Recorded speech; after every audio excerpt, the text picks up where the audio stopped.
name is Hallie and welcome to the Royalty! Hello Liam, hello Dan, hello Ricky, hi Spinal Tier! Hi! How are we all doing? I hope you're all amazing! I am so happy to be here and we're going to be learning... You know who we're learning about. You've all asked, you've all requested, and Spinal Tier, you in particular, pushed for this to be added to the poll last week.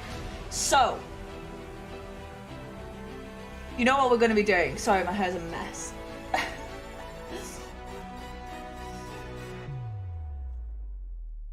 Night Lords.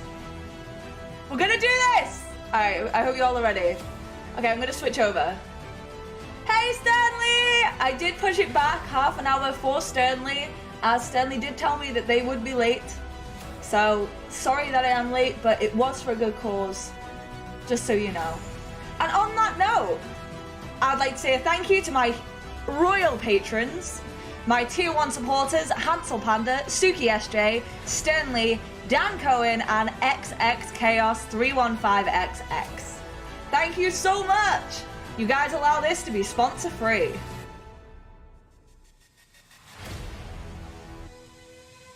Let's start! You love being handed? Well, you know, it's working. And we are ready to go into the Night Lords.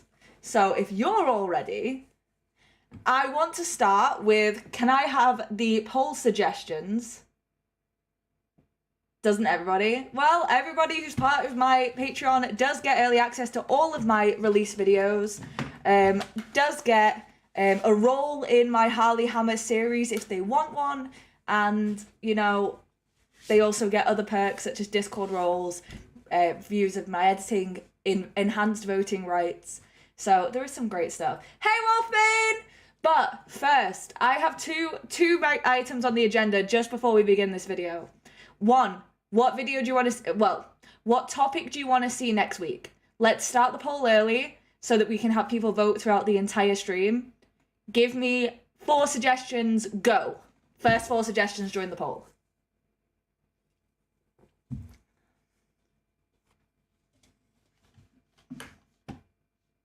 Okay, we've got Lucifer Black.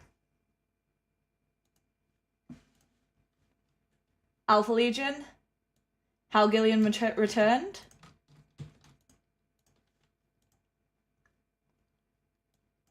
Imperial Guard. And there is our 4. Ah, you know what? I feel you on the Eldar. I am hoping to do Eldar. But unfortunately we did get 4 before there. So we have got the 4. But Stern, I will take a note of what you've said and potentially it could be a video. If Stern can take your spot, wonderful. Eldar replacing Alpha Legion.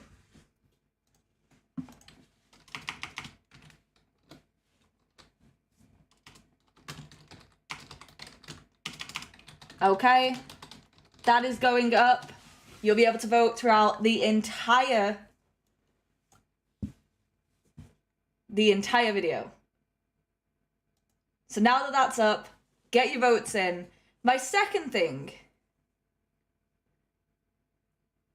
Fair point. Fair point.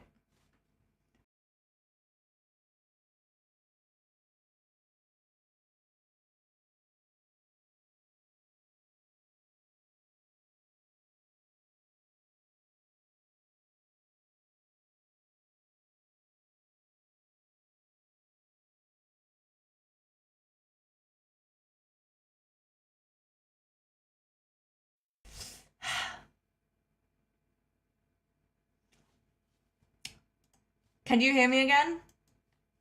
Okay, great. I messed up and I disconnected something and then I lost my voice. I apologize. Thank you. My next thing is, what do you guys think of the shorts I've been dropping? Should I stop wasting my time on them, or are you enjoying them as like a fun little additional thing that I'll throw out every once in a while? And then we can start the videos. Conrad was a boss, but he was also cursed. Ooh, okay.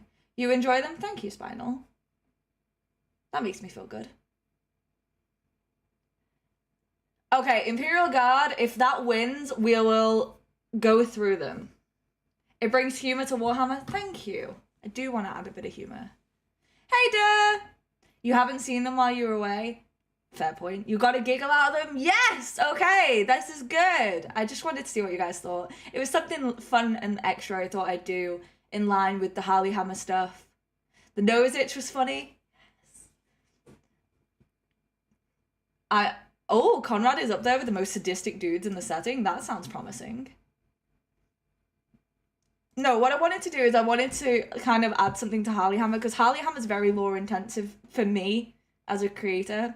So I know that it's not like usually it's not that lore heavy, but for me it's very lore heavy to be developing as someone who's so new to it.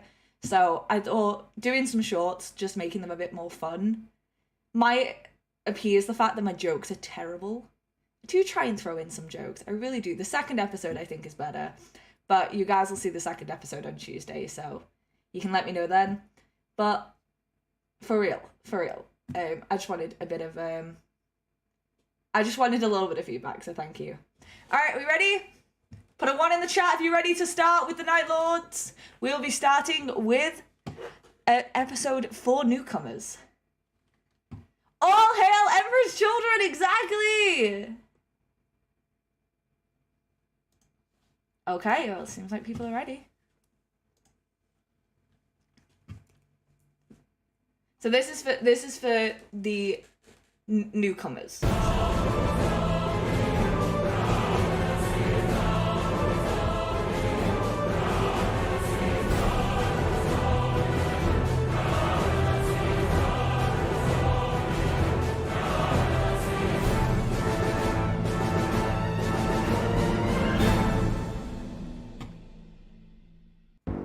Hello everyone, this is Frederick Knutson from Down the Rabbit Hole, and welcome to this new episode of 40k Lore for Newcomers. For this episode, nominated on Patreon by The Master Knight, we will be taking a brief look at the Night Lord's Traitor Legion. Can I just say, I've never had one of their videos recommended before. That was such a good opening. Fulgrim stream when? To be fair, I have got to hit up Fulgrim at some point soon. Hey, Iron Duke! Welcome in. And I hope I did say hello to you. I think I did. This video will be a brief overview for certain events that may be explored in greater depth within additional videos in the future. Yo, Dylan! How we doing? So, without further ado, let's begin. I'm ready. Your presence does not surprise me, Assassin. I have known of you since your craft entered the eastern fringes. Why did I not have you killed? Because your mission and the act you're about to commit proves the truth of all I have ever said or done. I merely punished those who had wronged, just as your false emperor now seeks to punish me. Death is nothing compared to vindication. The Night Lords are a traitor space marine legion that turned against the Imperium during the Civil War known as the Horus Heresy. This is mostly a theory channel. It's good for learning about niche stuff and fandom headcanons. Okay, that's good to know. You're a loyalist at heart and Conrad is one of the most sadistic dudes in the setting. But man, if I don't love the damn psychopath, that's amazing, Iron Duke. What's a welcome in? Death is nothing compared to vindication. Honestly, true. Remily is the maker of 40k Theories, plays the Tota's loving Mechanicus from TTS, asks all the questions about Cyber. I love that. I love that. Like all Space Marines, each member of the Night Lords is a genetically enhanced, transhuman super soldier, boasting strength, speed, reflexes, and durability far in excess of that of a baseline human. Of all the traitor legions, the Night Lords are the most synonymous with fear, having Yo, Rastafarian! How we doing? Hope you're well. My name is Conrad. Such a great name. Such a great name. become infamous for their violent raids upon civilian populations, as well as the various acts of sadism and cruelty, and their utter lack of mercy. I love his armor. Blue is my favorite color, and with the red accents, it's looking pretty fresh. Do I have a favorite legion so far? If so, give one loyalist and one traitor.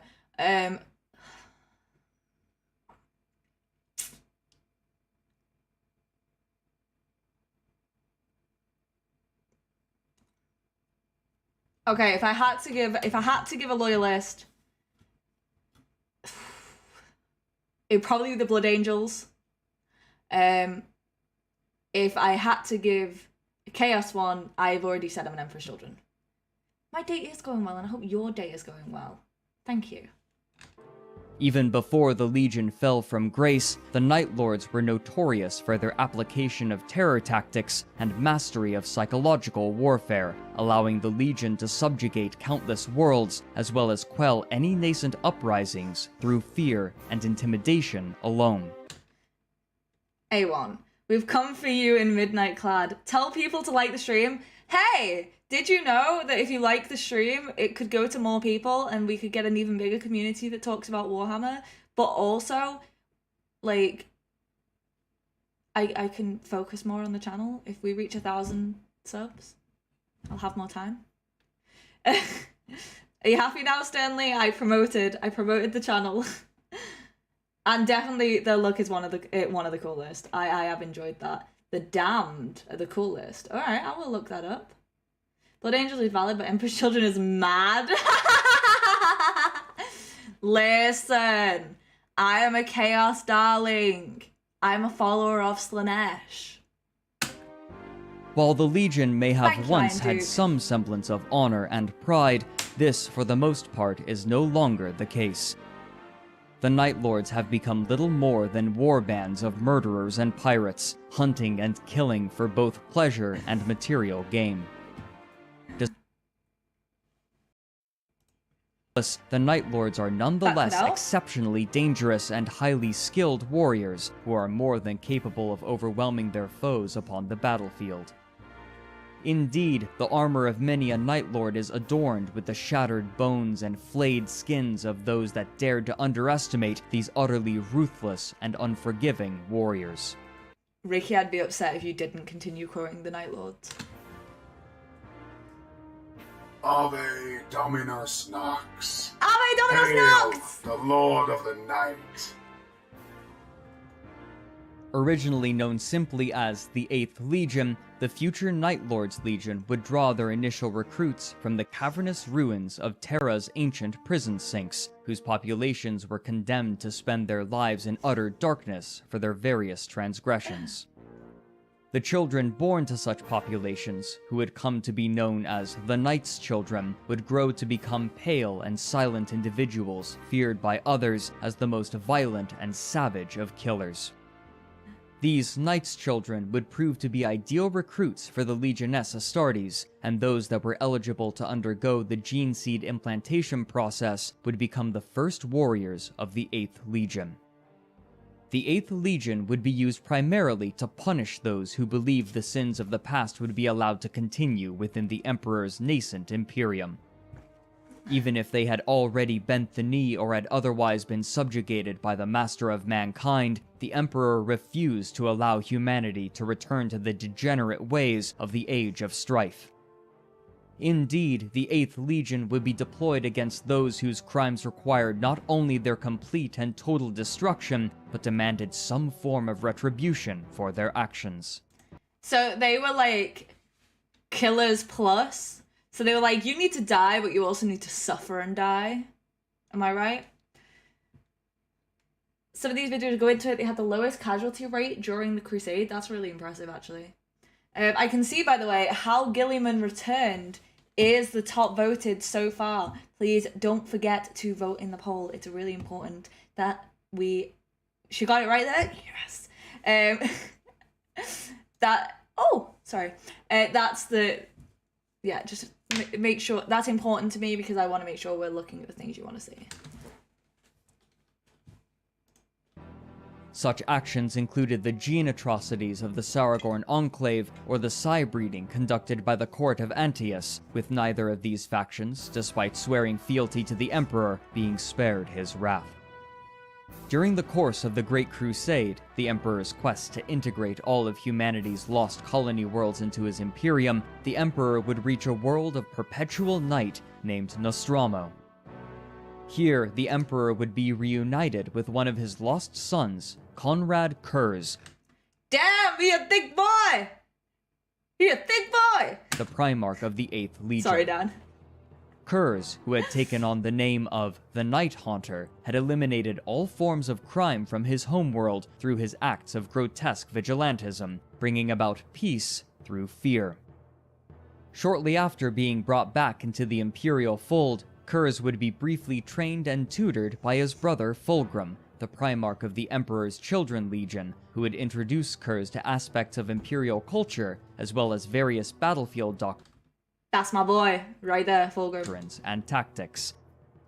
After this, Curze would assume command of his legion, which would be renamed as the Night Lords, with Nostromo becoming the legion's homeworld as well as its primary source of recruits.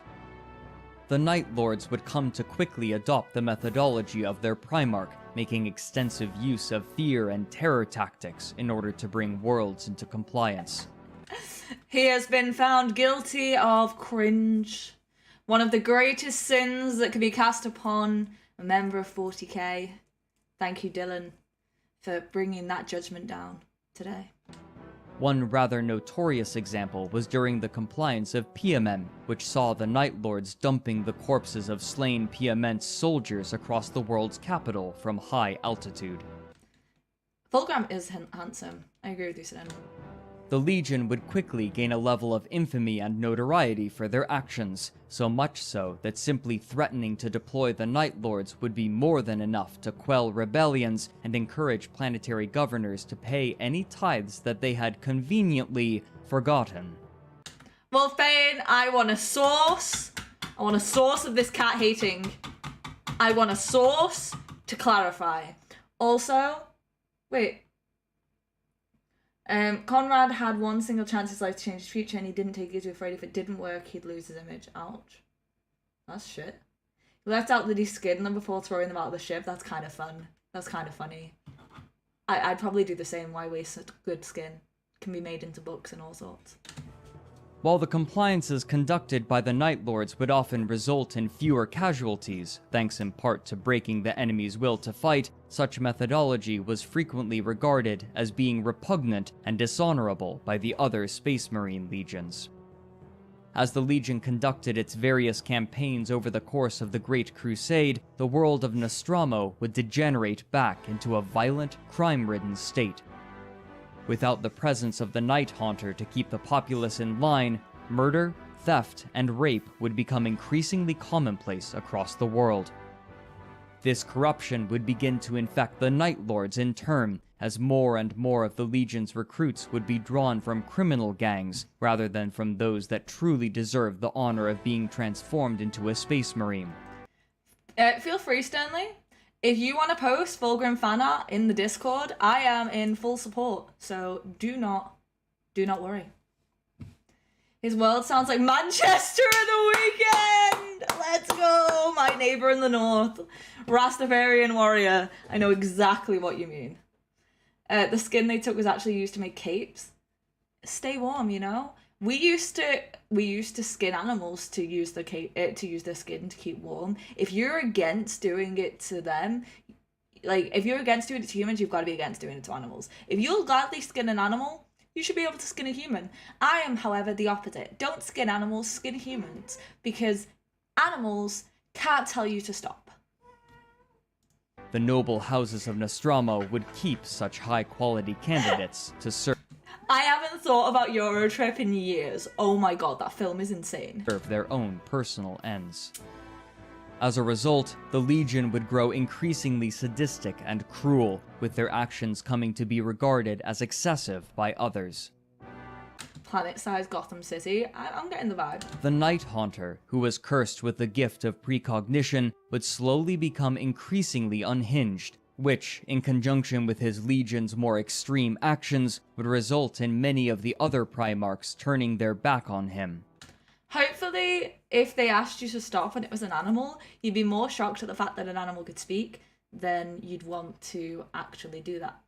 But at the same point, I don't think that animals have the same understanding as humans, and if a human deserves skinning, a human deserves skinning.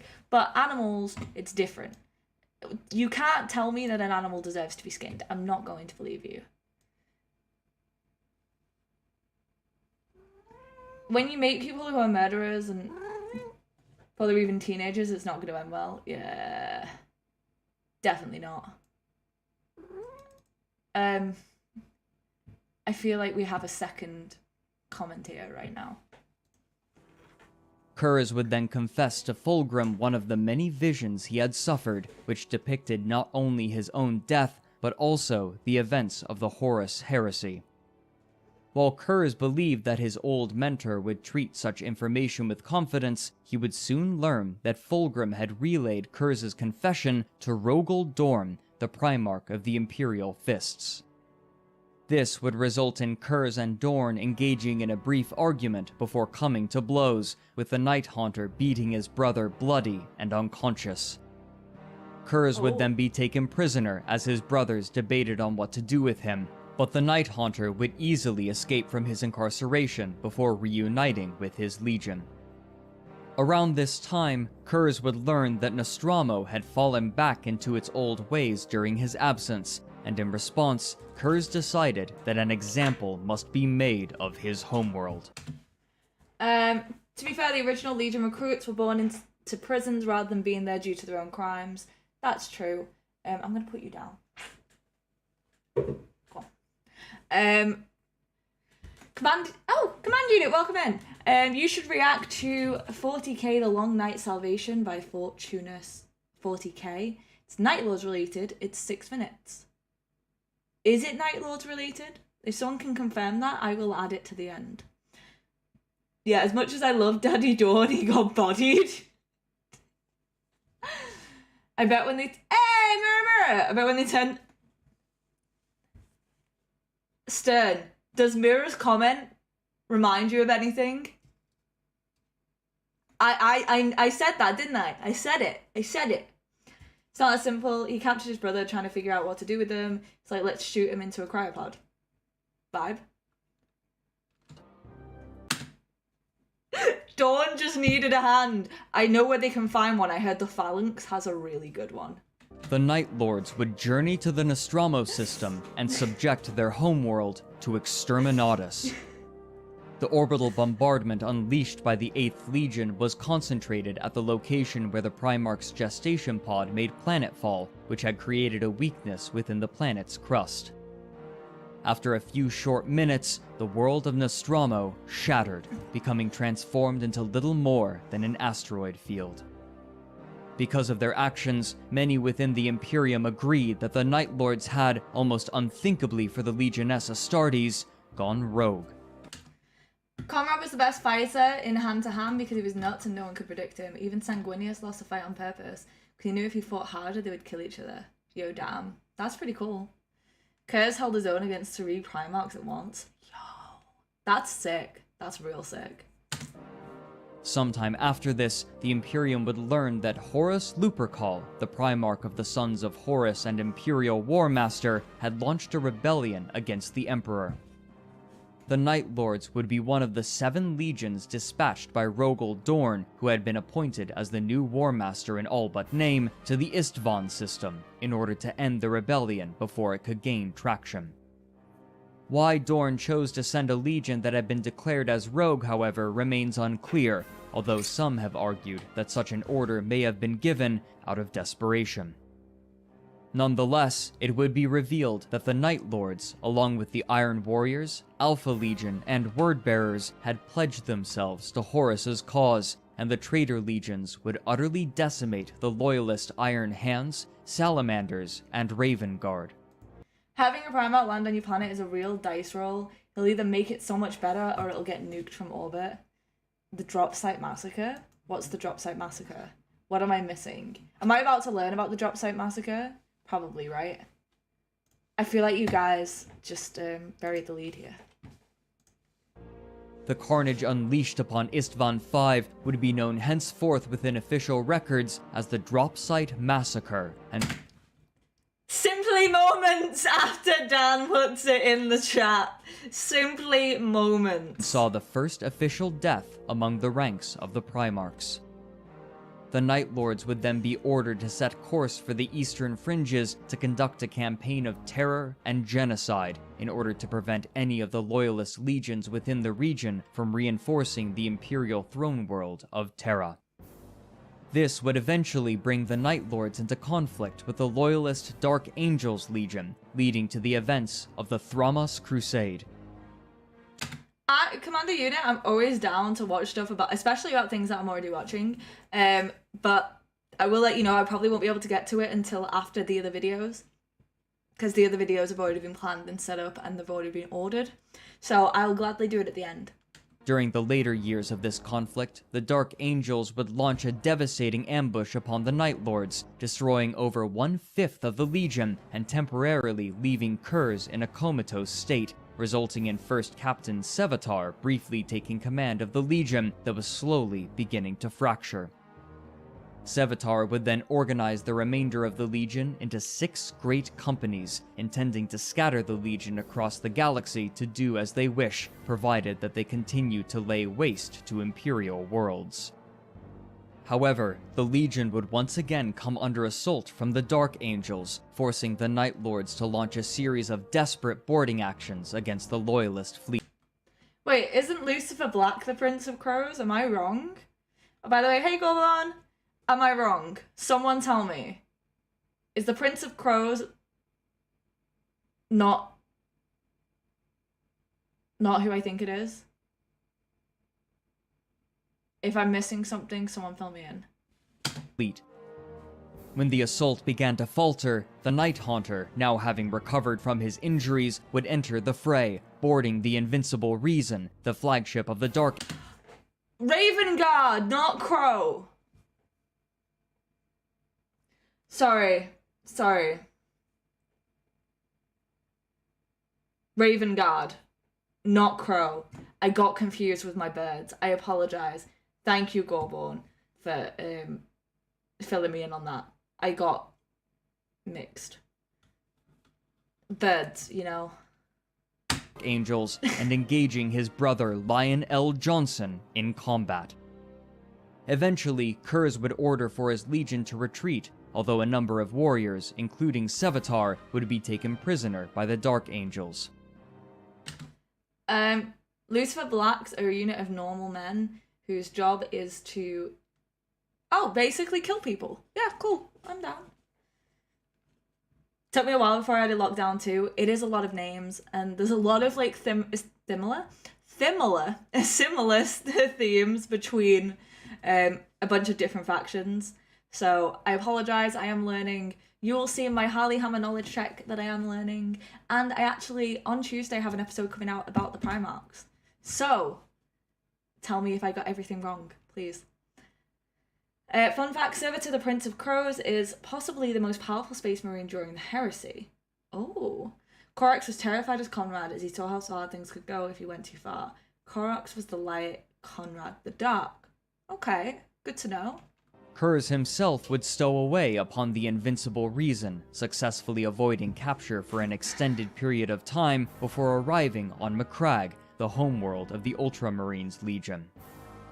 The various splinter fleets of the Night Lords would then embark on their own various campaigns throughout Ultima Segmentum. One such fleet sought to capture the ancient Xenos artifact known as the Pharos Beacon, while others sought to find their Primarch, and at least one would journey to Terra in order to lay siege to the world alongside the greater bulk of Horus's forces. Following Horus's defeat at the hands of the Emperor, the Night Lords, unlike the bulk of the Traitor legions, did not initially journey into the warp space rift known as the Eye of Terror, but instead... Are you saying that I, Kato Sicarius, am not the most powerful? I'm joking, I'm so sorry. Lionel Johnson is named after a gay Victorian poet. That's a vibe. Conrad was jealous of Corax because even though he used the shadows to do his job, Korax can turn invisible and was the shadows. Yes, he actually has a power that only really, I think, the Primarchs know about, which is that if he doesn't want to be seen, he won't be. Instead, continued their campaigns of terror throughout the eastern fringes. After the return of Conrad Curze, who had been locked in a stasis casket for close to a century, the Night Lords would begin amassing upon the world of Tsagualsa before constructing a great fortress upon its surface. Okay. Sometime following the construction of this fortress, Curze would await the arrival of a Calidus assassin named Mishen that intended to kill him, a fact that the Primarch knew from his visions. The Primarch ordered his legion's warriors to allow Mishen to enter his throne room and complete her mission. Well, don't worry, we've got Arbiter Ian next, and then we've got everyone's favourite Voldemort coming up soon as well. They will be definitely a bit more emotive. The assassin would decapitate the Primarch, making off with both the Night Haunter's head as well as several Legion relics. While the apothecary Talos Valkoran would pursue the assassin to avenge the death of his Primarch, other members of the Legion would do so in order to reclaim the various treasures that had been stolen from them. Talos would successfully slay the assassin, while Jo Sahal, who had ascended to the rank of first captain following the capture and apparent death of Sevatar, would retrieve an artifact known as the Corona Nox from the assassin's ship. However, a number of Aldari raiders would emerge in orbit of the world soon after, forcing Sahal to make a warp jump to escape. Voldemort does have an amazing voice. Artine is the most easy to listen to casually. I feel like I need to be in a specific mood to listen to Voldemort. I get what you mean.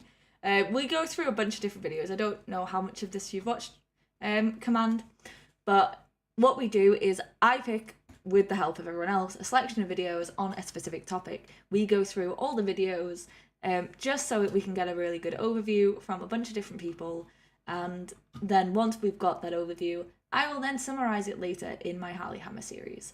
By the way, if you have any suggestions, welcome in, Spence. Any suggestions for the next Harley Hammer episode, do let me know in the comments.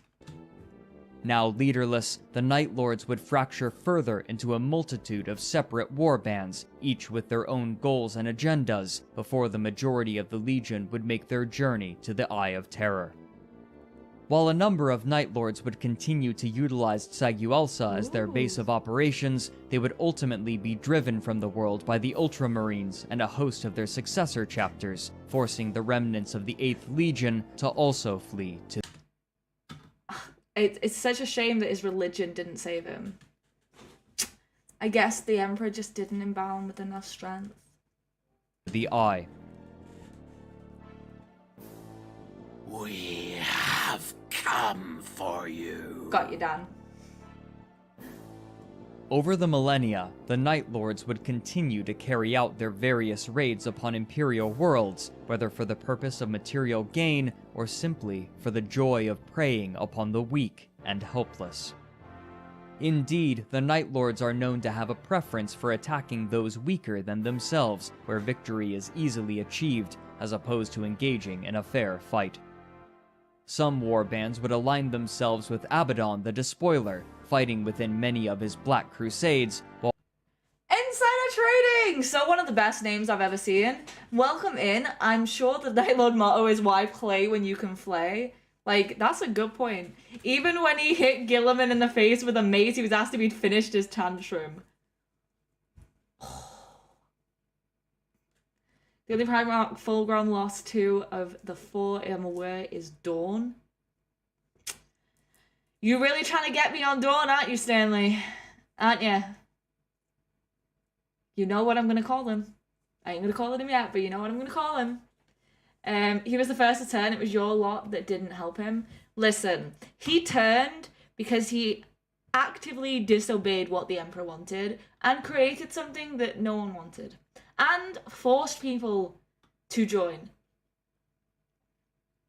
Well, nothing is dawnable. while others still would pursue their own agendas, though rarely would the Night Lords ever gather en masse. One of the rare instances of the Legion temporarily reunifying was when the Night Lords believed to have discovered the location of the holosphere that contained the video recording of their Primarch's assassination. However, after launching an all-out assault upon the Calidus Assassin Temple where the recording was said to be located, the Night Lords not only discovered that the facility was all but abandoned, but that the recording they discovered was a copy rather than the original. Well, Chaos has it within their nature to force people to join them, but most of the time we actually bring people in by manipulating them. So that's not really force, that's manipulation. That just makes us bad people, but we play the worst of the bad guys, you know? And mirror, mirror, nobody can keep a crew together in this world. That's because of Gilliman. Gilliman decided, yo, let's not give anyone enough power and separate all of our Space Marine legions. It's his fault. There would be more of us in, like, bigger groups if he didn't limit the amount of members. Trading one set of shackles for the other isn't freedom. Fair. But with Chaos, it's a lot of fun. It's a lot of fun that can happen. Maybe you should all just consider joining Chaos. Have you heard of Slanesh? Pretty cool. Nonetheless, such a discovery would bring a momentary measure of comfort to many of the Legion's warriors as they beheld their Gene Father for one last time. With the apparent death of Sevatar and the disappearance of Jo Sahal, the warriors of the Atramentar Brotherhood, the Legion's first company, would effectively disband and pledge themselves to different warbands.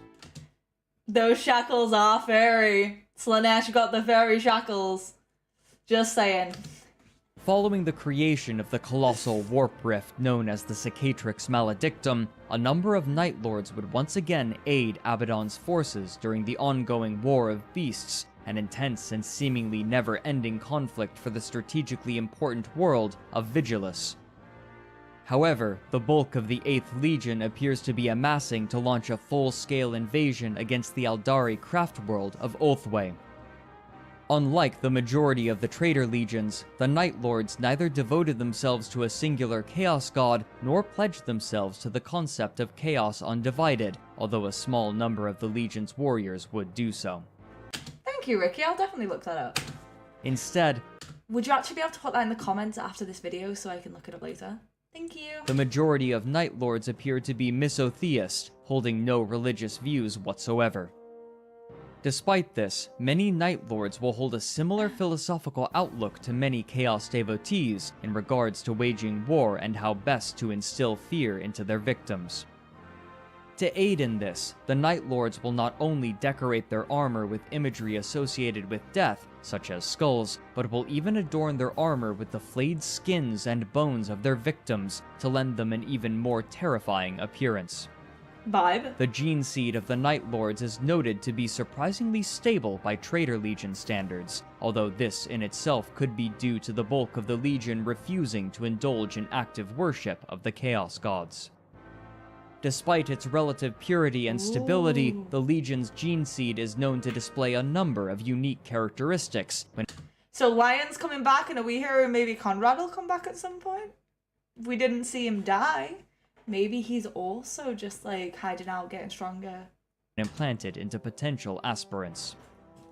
The first is that the skin of the Night Lords, similar to that of the Loyalist Raven Guard, will turn deathly pale in complexion, while their eyes will become jet black in color.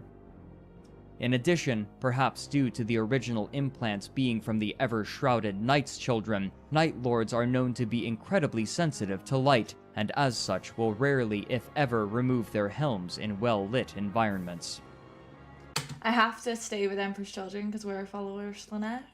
But the most intense, albeit rarest flaw found within the gene seed of the Night Lords is that it can gift an aspirant the ability of precognition. Those warriors that bear such flaws are known to suffer from intense seizures as they bear witness to future events, similar to those experienced by the Night Haunter himself. As these visions take hold, the warrior becomes unable to do anything due to the various convulsions he will undergo which, depending upon their intensity, can last anywhere from several minutes to even several days. Despite the pain, both physical and psychological, that such visions are known to induce, this is but a small price to pay, as any warbands with such a prophet in their ranks can then use the information to plan their next raid. And that concludes this edition of 40k Lore for Newcomers. Well, that was a bit upsetting.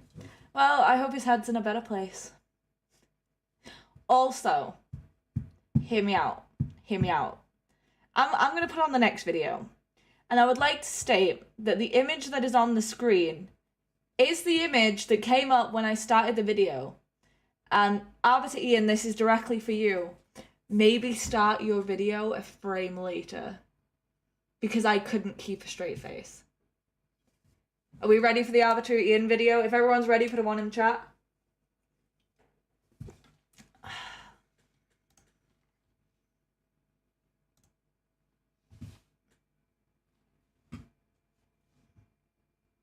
I'm not seeing ones in the chat. Are we not ready? Ah, there we go.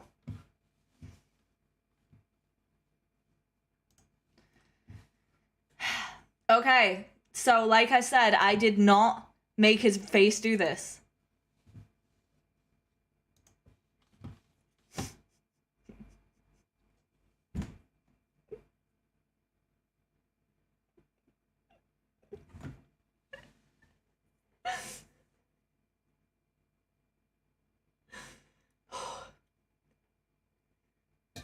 I couldn't I couldn't take it serious. I just wanted him to start 1 frame later.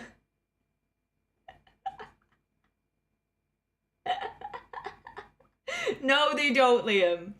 But like, give me a black millisecond before it starts. It's just the way he's like.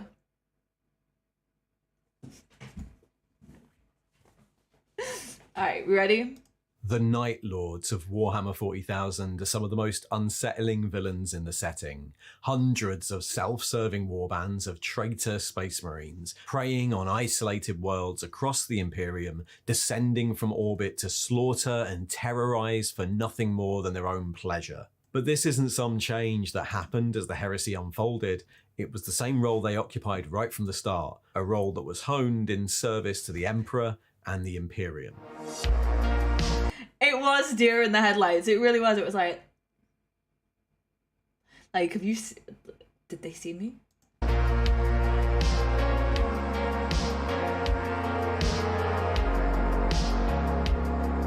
Hi, welcome back to Heresy 101. In this little series, I'm going to go through the lore for each of Warhammer's Space Marine legions, particularly their origin in the grim days of the Horus Heresy. I'll take a look at where they are at the start of the Heresy and how they got there, what happens to them during the Heresy, and what made them what they are. Anyway, before I start, this video contains spoilers for the Horus Heresy Black Books and the Black Library novel series, and probably anything about to be released. Got to get some stuff done today, so you're going to have to half listen to the rest of it. Do not worry, I appreciate you being here, and I appreciate even half of you listening. It could be argued that the way that they took planets is less violent than some of the other legions. I'm excited to hear that. At the end of the Great Crusade, as the Imperium's efforts started to turn away from conquest and towards administration, few legions occupied as precarious a position as the Night Lords. Since their inception as the 8th Legion, they'd been the bloody hand of Imperial rule, sanctioned terror troops who made grim examples of traitors. But as the Crusade moved on and the fatalistic influence of their Primarch and his homeworld made itself felt, any pretense at justice fell away, and before the Heresy even broke out, they were a renegade legion in all but name. The history of the 8th Legion, like all the legions, starts during the unification wars on Terra in the 31st millennium. Earth at the time was a patchwork of warring states led by despots and dictators, scrabbling for what few resources the planet had left. Its cities a selection of ancient hives built and rebuilt for thousands of years over the ruins of previous settlements. After 5,000 years of isolation and strife, the Emperor's armies forced peace with the threat of destruction, the Thunder Legions of the early Imperium either destroying those warlords that stood against them, or persuading them to swear fealty to the Emperor.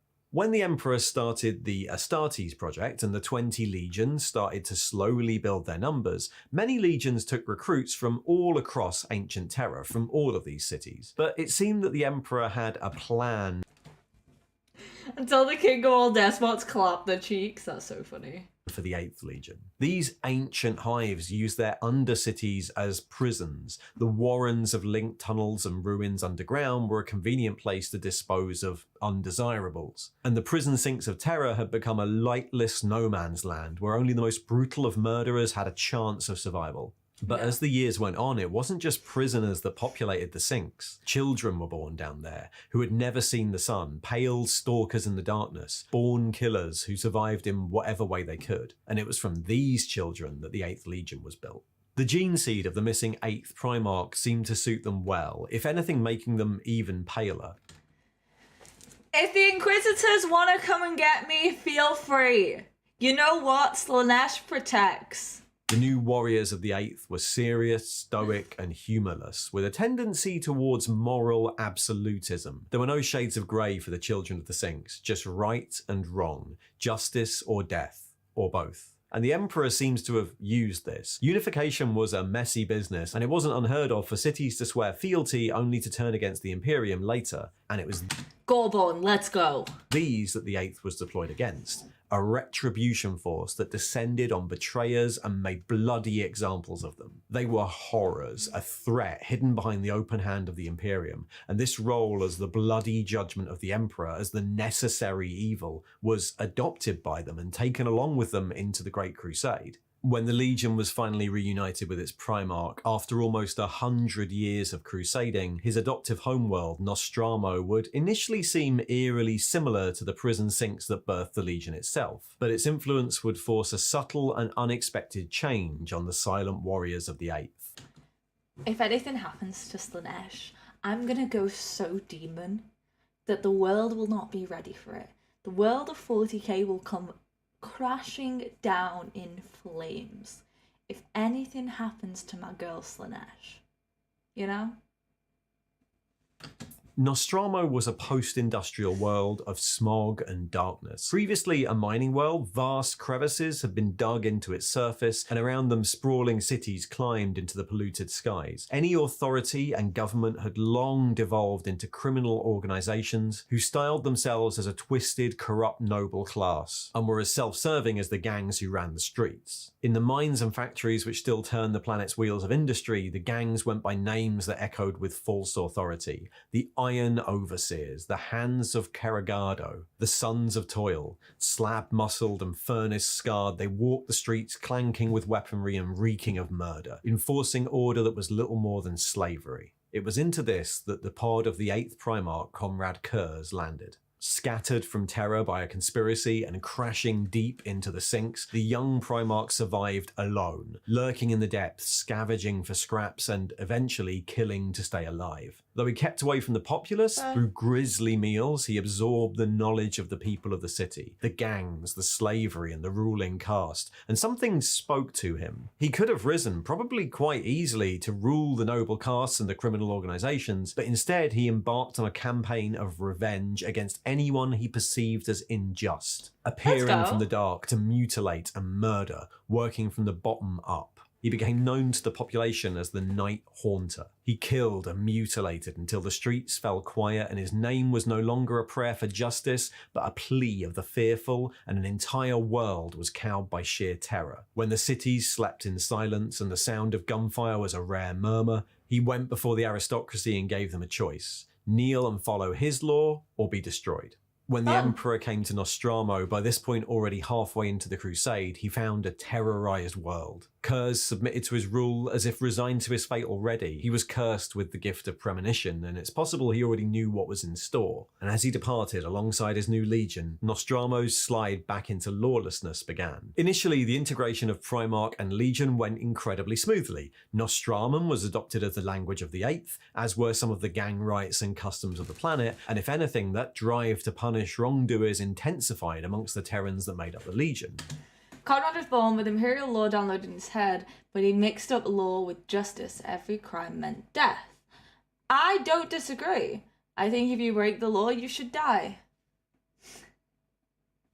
Maybe I just support death. Basically the Thomas Wayne Flashpoint Batman. Yeah, I get the comparison now. It's quite clear. Imagine being a Primarch, landing on a random planet and then growing up thinking and probably knowing you're not like everyone else. Bigger, stronger, smarter must be so weird. Stern, of course. I'm joking. I'm just demonic. Don't worry.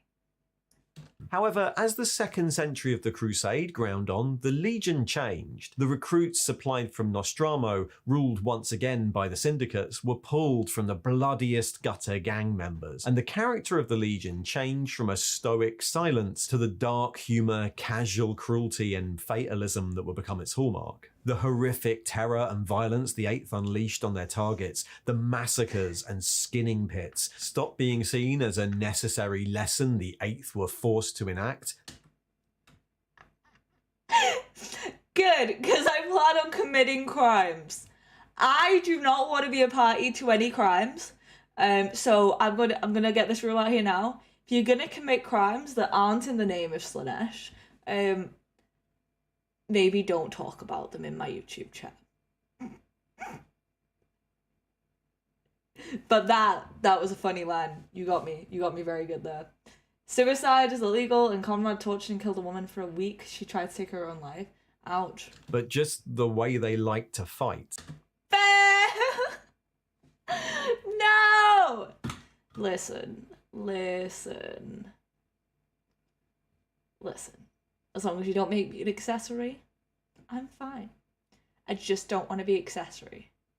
Okay? If I'm going to commit a crime, I want it to be my crime, and I want it to be a good crime.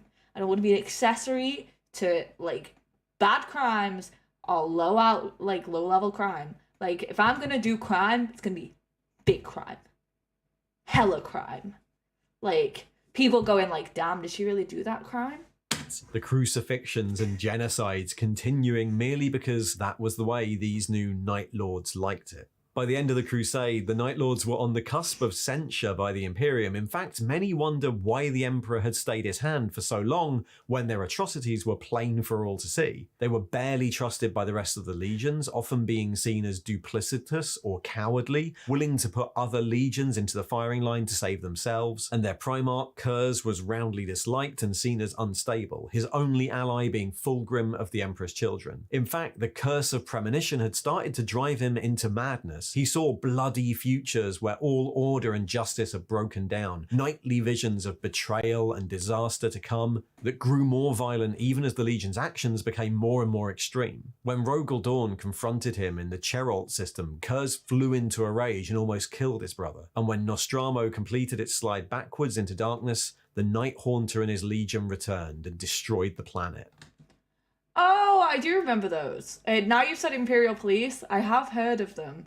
I haven't done a topic on them, but I have heard of them in passing. For this, they were recalled to Terra for censure by the Emperor, Conrad, in his eyes, being unfairly criticised for exactly the actions the Eighth had been created to do at the start of the Crusade. But even after this, they teetered on the edge of sanction, fighting their own wars with no regard for the rest of the Great Crusade and proving impossible to rein in. It seems that by the time the Heresy erupted, Conrad Curze and his Legion had lost any dregs of faith in the Imperium and its Emperor, and their siding with Horus and his traitors merely provided them with an excuse to embrace a status many in the Imperium had already given them, that of the renegade. At the start of the Heresy, the Night Lord's strength was really hard to pin down. They'd been out of regular contact with Crusade High Command for so long. Estimates say between 90 and 120,000 legionnaires, but since they continued to recruit through the Heresy and were long-term proponents of rapid gene seed acceleration, they could have been much larger than that, one of the biggest legions. Outwardly, they stuck close to the standard organisation of a Space Marine Legion, dictated by the Principia Bellicosa, and had access to all the weapons of any other Astartes Legion, though they tended to field fewer breacher squads or siege elements compared to the others. The only obvious change was their tendency to use Nostraman nomenclature for their units, claw or talon used instead of squad, and the continued display of grisly trophies and mutilated remains of their enemies on their vehicles. Their tactics and methods of warfare differed significantly though, and the Night Lords continued to employ the terror tactics and psychological warfare they'd used since their inception. The most obvious outward sign of that was their specialist terror squads, but in truth the whole Legion had a preference for rapid strike forces, drop pods and jump pack assault, sabotage and infiltration, as well as merciless hit and run tactics that many other legions saw as nothing more than cowardice. Hit and run, that's funny. And behind all this lay the complex structure of Nostraman courtly society, which split the Legion into a series of petty rivalries that could easily turn to violence. An example of this at the highest level was the Chiroptera, the Night Haunter's personal court of his most useful sons. Membership It would be unwise for a Night Lord officer to refuse a member's orders unless they wanted to end up impaled on the lightning claws of the Atremnatar, Curze's personal enforcers. Terror is a shield and sword in the hands of a Night Lord. Oh, okay. I do think Primarchs are based on historical figures, so that tracks. I also believe that there is some relation to that. Many layers of courtly titles, the open rivalries, and the aloof nature of their lord meant the Night Lords could be a fractious legion, with some officers openly resenting or even hating their own Primarch, and the senior commanders often ruling through fear, threat, or the promise of favour rather than through bonds of loyalty. For the Night Lords Legion, the Horus Heresy started during the drop site massacre on Istvan V. I think the furry faction was based on like old Vikings, and like, you know, I think that you can see people like Genghis Khan and a bunch of others. Sorry, my Wi-Fi cut out, so I didn't hear you answer my question about Conrad's audiobooks. ING, could you mind repeating the question? And if I didn't, I will now. But yeah, I think you can see loads of old dictators and such like thrown into the mix, and it's realistic, because the truth is, these kind of behaviours will be studied by historians, and those patterns worked for a reason, so I don't see why they wouldn't work in 40k as well. In fact, their first captain, Sevatar, was the first to declare the now famous cry, "Death to the false emperor." Along with the Word Bearers, Iron Warriors and Alpha Legion, they were part of the second wave to assault Horus's forces and turned upon the loyalists of the first wave. Yeah, that's what I mean, Jakarta as well, so like, that's the one I couldn't remember the name of. Yeah, I think that's based off like Genghis Khan. But that would make sense considering he's named after one of his sons. But I think there's so many references to it, and having a good historical background. My background in 1900s political history, probably not as relatable to this, but I do have some general history knowledge. And there's definitely some that I like see where they're getting the influence from. Cutting them down as they attempted to retreat, with Conrad Curze fighting the 19th Legion Primarch Korax on the edges of the battle. Later, Curze would take the 18th Primarch Vulcan prisoner, torturing him within a jail hulk attached to the Night Lord's fleet as they spread ruin and terror across the galaxy. But eventually their rampage came to a head on the Eastern Fringe during the Thramas Crusade, where they pinned down the Dark Angels Legion with a series of attacks on Imperial worlds, designed to prevent the Loyalists from massing and outflanking the War Master's push to terror. For 3 years they fought the Dark Angels, with Curze and Lionel Johnson finally coming to blows on Sagwalsa, which resulted in Conrad Curze being taken prisoner himself aboard the Dark Angels flagship, and a large proportion of the 8th Legion deserting their lord and departing into the void. No, I have never listened to any of the Night Lord audiobooks, but I would be interested to. Curze would eventually briefly escape confinement to cause terror during the Imperium Secundus project on Ultramar before fleeing into the Warp. The Night Lords, by this point hated by their Primarch and split into hundreds of warbands, would fight on Terra during the siege. In fact, they were the first Traitor Legion to reach the walls fighting against the Blood Angels, but nowhere near in the numbers they once commanded as a legion, and they were some of the first to leave the siege to continue their reign of terror elsewhere. and that's the 8th Legion. They backed Originally designed as a necessary evil, a sanctioned terror weapon to put fear into the hearts of would-be rebels, their initial purpose fell away when it was blended with the casual cruelty and sadistic violence of Nostromo, a world so dark even their Primarch could never escape it. As the Imperium grew, they became increasingly aware that it had no place left for them, and when the Heresy erupted, they took the opportunity to revenge themselves on their former masters. Thank you. Any recommendations, please do remember to put in the comments after every live stream, because I can't keep track of everything that's said in stream, unfortunately. So any recommendation, any comments that you want me to remember, please do put in the comments afterwards. And then pursue their own ends. And that's where we find them in 40k, a host of independent warbands fighting the Long War, conducting terror raids into the Imperium, and attempting to stay unaligned to any authority but themselves. Thanks for watching. Thank you, Arbiter.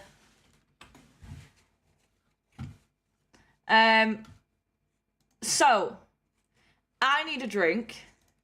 So you're going to get a drink.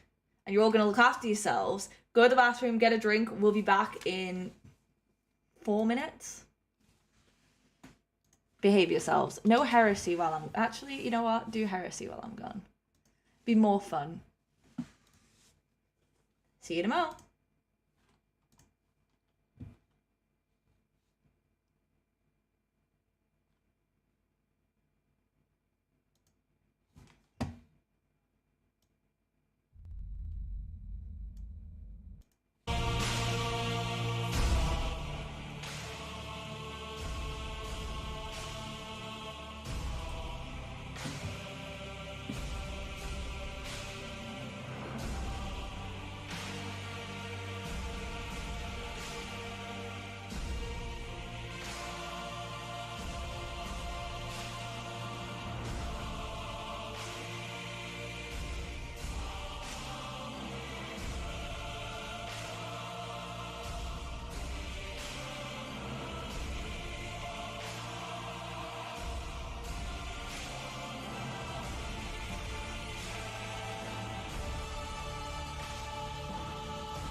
I agree with you. This does boil down to the fact of a divorced couple having too many kids. 100%, and he just happened to be the most powerful person around. Yeah.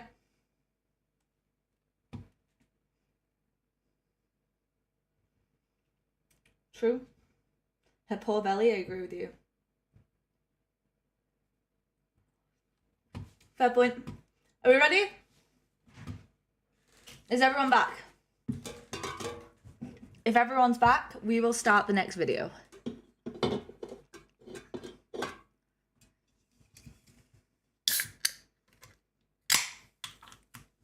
Present? Where's my man Sternly? He did recommend a lot of the videos today, so remember, if you do have recommendations, put them in the comments after the video, because next week it's looking like it's going to be How Gilliman Returned. So, you know, if you have any good videos for that, link me. Or Sternly will do it. Are we ready? IRL, I wouldn't defend this behaviour. True. True. IRL and 40k are very different models. 100%. I will do so. Be sure to recommend. I'll indeed be selfish about this. It's not selfish. I love it. Thank you so much for your recommendations. They've been great. Including Arbitorian.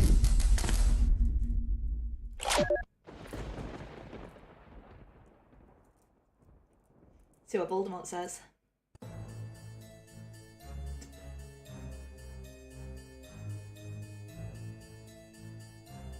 Fun. So much fun. Since the Kikajix opened, it has been never-ending fun. Fun fact, the Nostromo, the Night Lord's native tongue, sounds very poetic and is known as gangster's poetry. It's very popular amongst the Emperor's children for how it sounds. Let's go. Like, if anyone was like the Primarchs in real life, they'd be the biggest monster to ever exist. Vibe.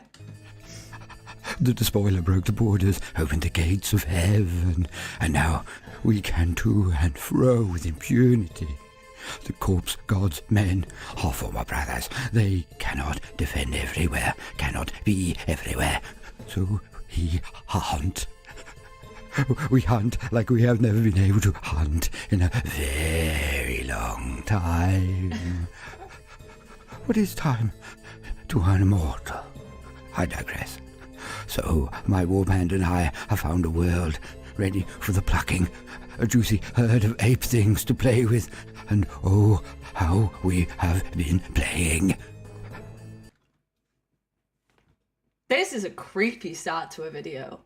And by the way, for those aspiring voice actors, please do remember that my tier 1 Patreons do get an option to take a spot in Harley Hammer. So if you want to play any Primarch, if you want to play any character in particular, and you are a patron, you can message me, and we will set up an episode with your with your Primarch or your character in order to do an episode of Harley Hammer, just to A, check my knowledge, and B, bring a bit of fun to the universe while I'm proving that I know about it.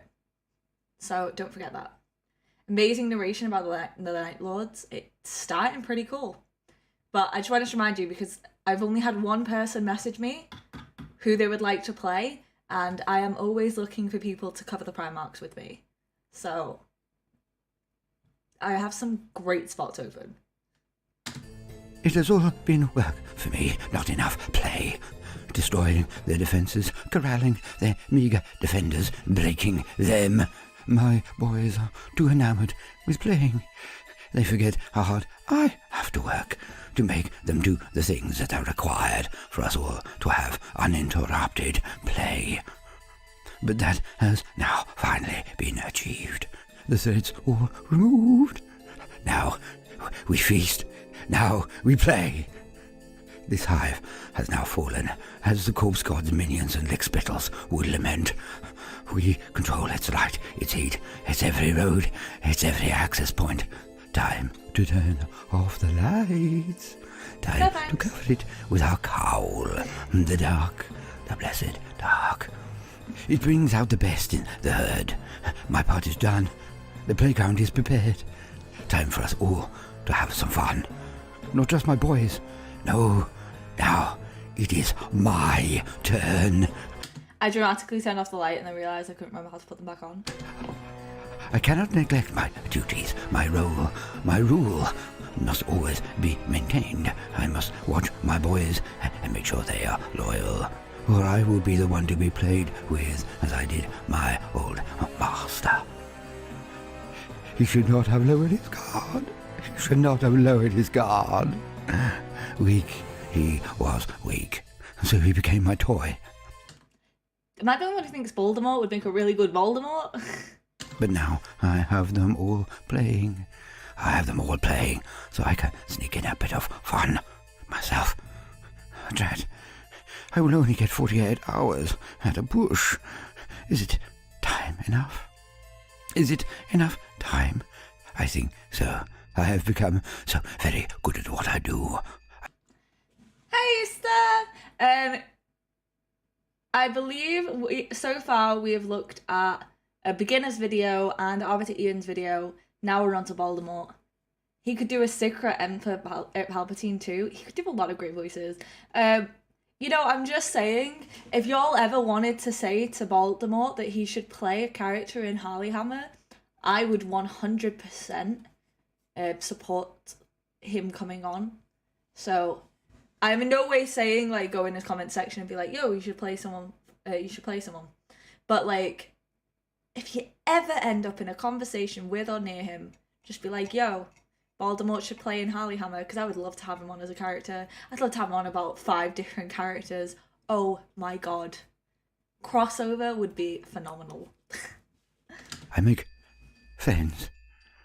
I can do this in time. Yes, I can. I can do this. But it must be a special friend. A friend worthy of the knowing. For I must know them inside and out.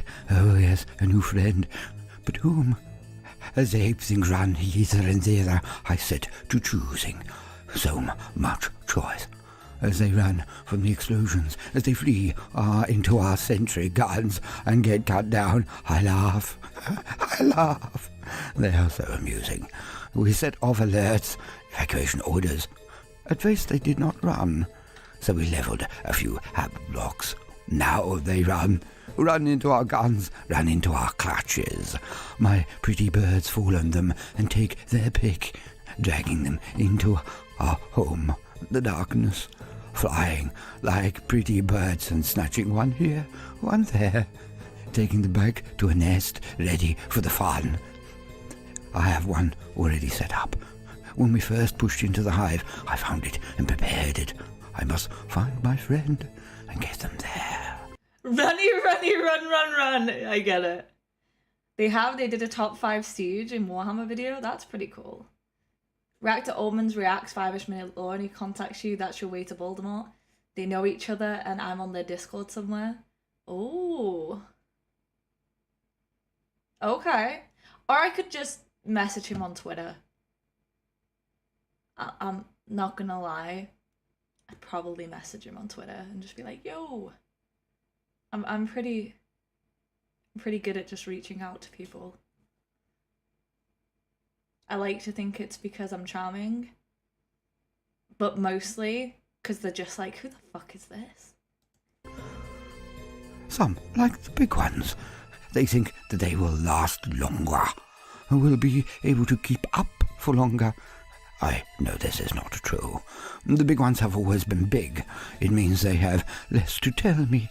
They have less to define themselves outside of their being big, but boring. Our newest initiates often like the small ones, the little ones. They have more fire. They've had to be more snappy to get by. But this is often a facade. When you get past the gnashing of teeth and squealing and shouting, little ones are just little. They offer a certain titillation, the wrongness of it, to the newest initiates. But this is the first stage. Doing things because they were wrong is passé.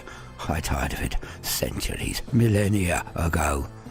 Now, I need a good friend, an interesting friend.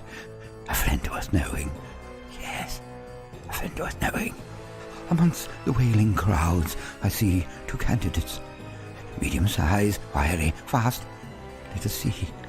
The sentry guns open up as the throng turns the corner, fleeing another slowly slumping hammer block. Controlled explosions designed to permit the inhabitants to run. The first rank of ape things are torn apart by bolt sentries, exploding like fountains. All the flock attempt to turn away, but the back of the flock still surges forward, fleeing their sinking homes, so they push their fellow ape things forward into the boom splat. Fountains all, I startle titter. I must watch my candidates. One has stopped. He has a darkening patch around his groin as he pushes his way through the crowd in panic. This voice is so creepy. He I'm sorry to those who are. It is late at night. Please put your light on and grab a teddy bear. seems like he might be a boo-hoo-hooer, like our father Curze. Boo-hoo, boo-hoo. Boring. Oh, the other. He breaks from the herd. He runs, but he is looking up, down, around. He is searching. I like him. Aware of the threat from all angles.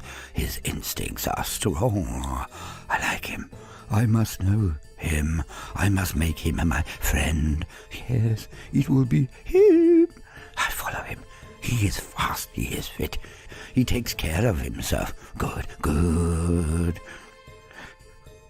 With a grenade here, bolt shot there. I change his course, his direction. Always he is fast to react, always without hesitation. I have chosen well. I guide him to where I can play. Into an old warehouse. None are there now. I made sure of that. I chose this spot. No, none will know where I am here. I can play without interruption. I am there. When he comes in through the door, I left it open. He runs inside. He immediately hides. Good, good. He controls his urge to keep running. Not exhausted, but intelligent. One can hear running. He is clever. I start the fun. I walk slowly but heavily. My foot falls resounding on the metal grids. I can hear him. His breath stops. He can definitely hear me. But That giggle! Oh, hurts my soul. he does not panic.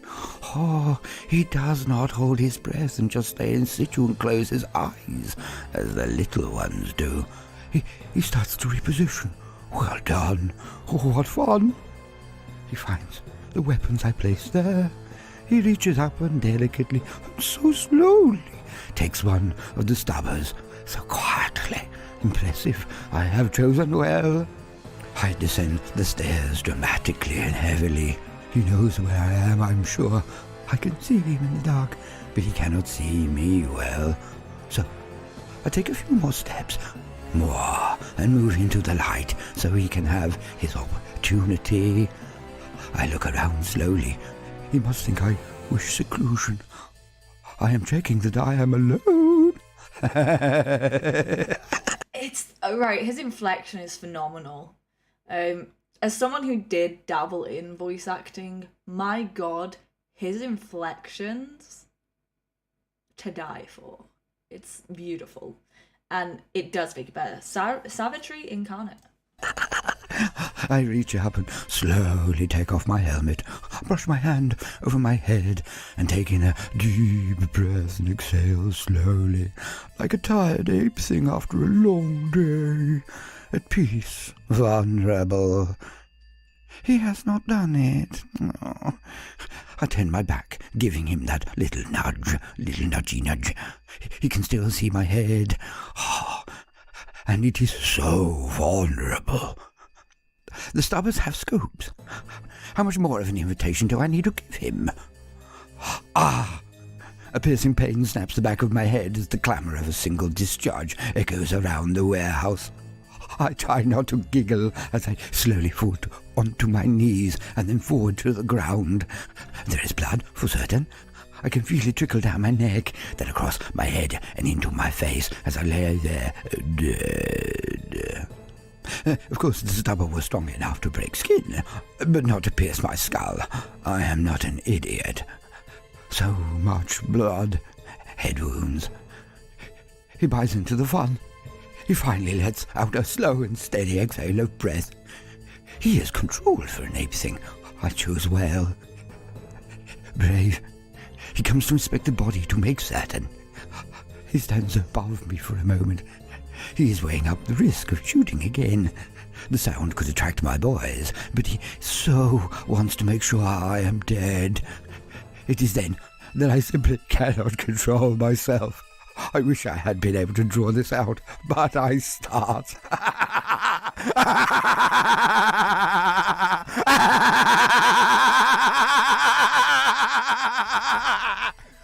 I roll over, tears coming out of my eyes from the mirth.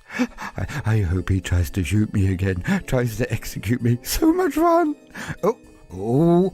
I have to roll forward and snatch the gun from his grasp as he puts it in his mouth. Thankfully, I'm in time. Clever. He nearly ruined all of my work. He is a wily one. I've chosen well, so I flick his temple and knock him out.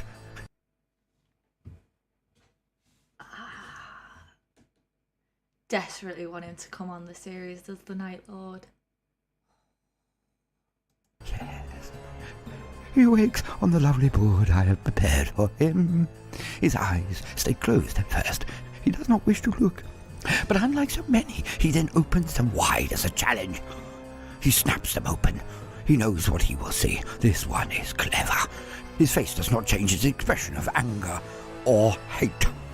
He knows. I speak to him. You are impressive, my friend. 1 in a million.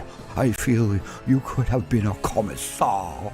Had your history been different, your birth, your station. I want so much to know you, inside and out. He hocks and spits at me. He's gonna peel his skin off. I am right. He had such potential. He will be an honor to know. And it was. He lasted so long. No boo-hoo-hoo, no. Screaming, of course, especially with the nerve augmenters I shared with him. He had to feel everything.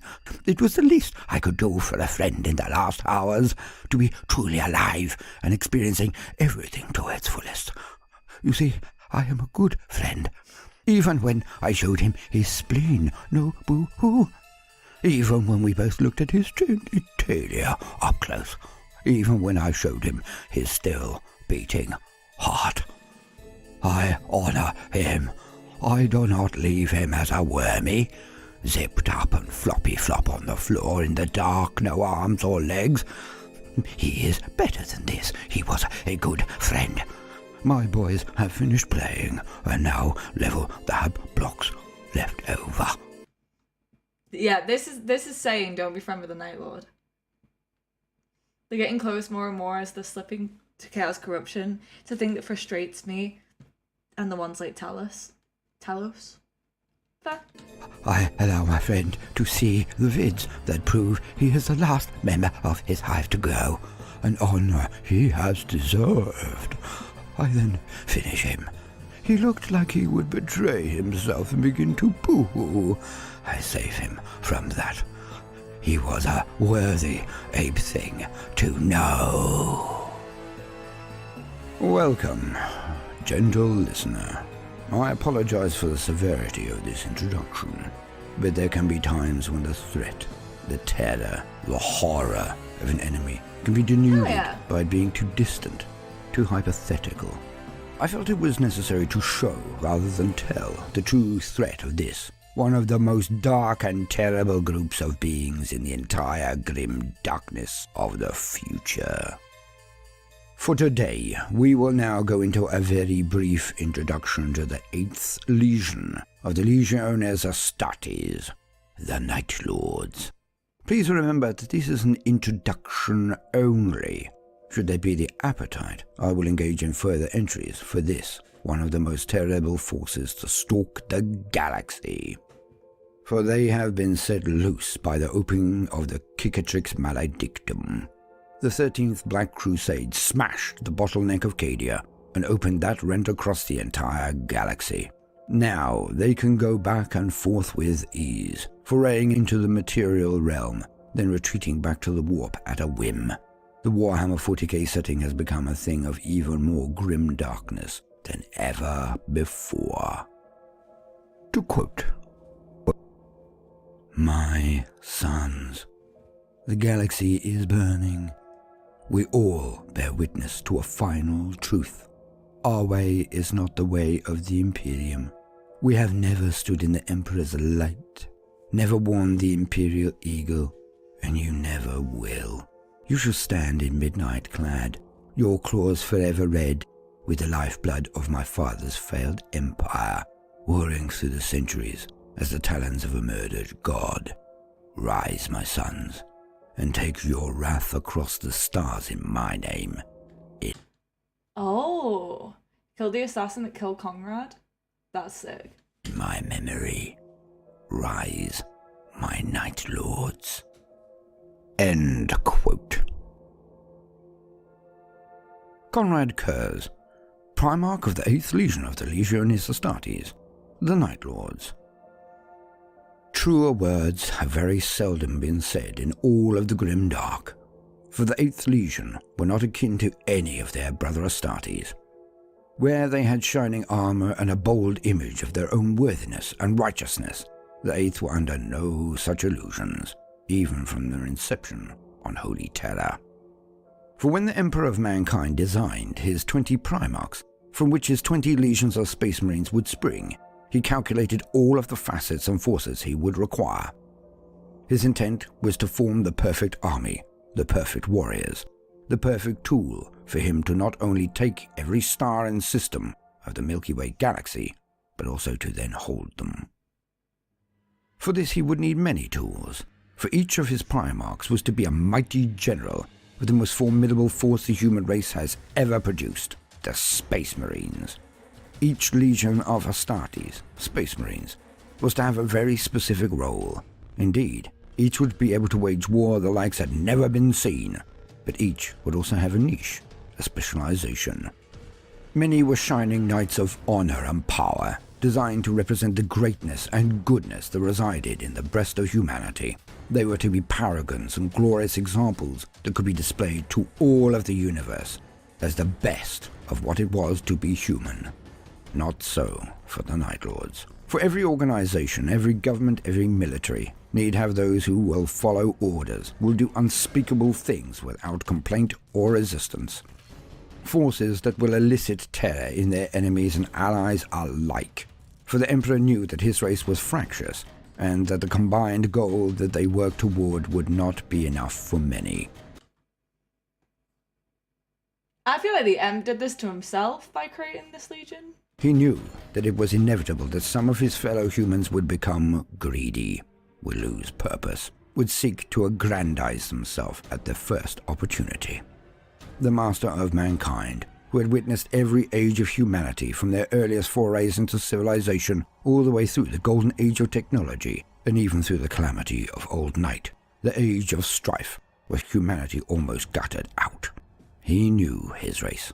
He knew that many would simply bend the knee while his armies were present, only to renege on their oaths of fealty the instant he had departed. So, being the shepherd of all of humanity, he knew that he needed to have a deterrent. He needed to have a healthy respect from all of those worlds brought into compliance, but also a very necessary fear. Only in this way could he be guaranteed that one most elusive of all things, unity through loyalty. Humanity simply had no choice in his mind, or he would not have arisen, would not have thrown off his cloak of secrecy and taken the reins of direct power and leadership. Humanity had to be unified, or would be wiped out from his perspective. So, the Emperor made this decision. The Emperor decided that this is what was necessary. I'm really struggling to see why the Emp felt this was a necessity. True. There definitely is an impact from the fact that they were separated, but at the same time, shouldn't you have a failsafe for these? Like, there should be a failsafe built into the gene seed. I'm sorry, but I do believe that if he had a failsafe in the gene seed, that he could, like, trigger or activate or something. This would have been a better situation. One that was very hard to argue with, considering the horrors of the Age of Strife, where Xenos, aliens, and demons had dominated and annihilated so many of our race. Hence, not all of his Primarchs, not all of his legions of Space Marines, could be the examples of virtue that was allotted to many. He needed a tool of fear, a bringer of terror. He needed a force that would be used to scare his people into staying compliant. To keep them from getting spicy. Oh! Oh, and don't worry, I filled in the blanks, Dylan. He encouraged Primarch rivalries to divide them and not allow them to go against him or humanity. Well, that worked, didn't it? Went real well for the Emp. Major Conrad was educated by the difference between law and justice and what a minor sentence was instead of landing on a world run by crime. Fair point. The Emperor is often wrong, I agree. And I do think there should have been a failsafe built into the gene seed. To staying loyal, he had his Night Lords. The Primarchs were stolen by the powers of chaos and spread throughout the galaxy, but still the legions had character, and were employed without their fathers, the Primarchs, to lead them. The 8th, the Night Lords, were recruited from the most brutal prisons and pits of despair in all of Holy Terra, the present name of Earth, the cradle of humanity where the Emperor began his empire, his Imperium. They were scum. They would blanch at no activity, would bring a level of ferocity and sadism to their campaigns that would act as a deterrent forever after. When the Emperor had dominated all of Terra during the long and bloody Unification Wars, his instinct was proven right. Almost immediately, one of his defeated allies, the Saragorn Enclave, turned and rebelled. They continued to tinker with genetic engineering, were attempting psi-breeding, eugenics to attempt to create powerful psychers, a practice utterly banned by the diktat of the Emperor. The Master of Mankind was informed, and is reputed to have said just 3 words. I disagree. Dylan, I say this as politely as possible. I disagree. I still think we would have had issues, because I do not believe you could grow men up, or women. You couldn't grow a group of people up and go, you are special, this is your father, you have the potential for everything, and expect them to become decent human beings. I just don't. I think those who grow up like normal people in a good world had the better chance than even if they were raised with the Emperor. Just 3. Send the 8th. The 8th Legion were deployed and assaulted the Enclave, but they did not roll in with tanks and overwhelming firepower alone, as other legions would. They made a bloody horror of the entire region. They hunted and tortured each and every person there. Okay, what I mean is we'd have a different list of issues if they were raised with the Emperor. I don't think it would have raised the kind of people that wouldn't have inherent issues. Does that make sense? Jealousy, prioritization, power. There'd be so many infights. Created my Night Lord and posted. Let's go. Let me have a quick look at that. I'm assuming you say posted to mean in the Discord.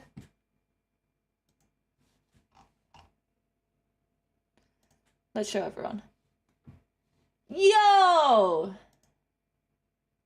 So what Spinal did. That's very cool. Very, very cool.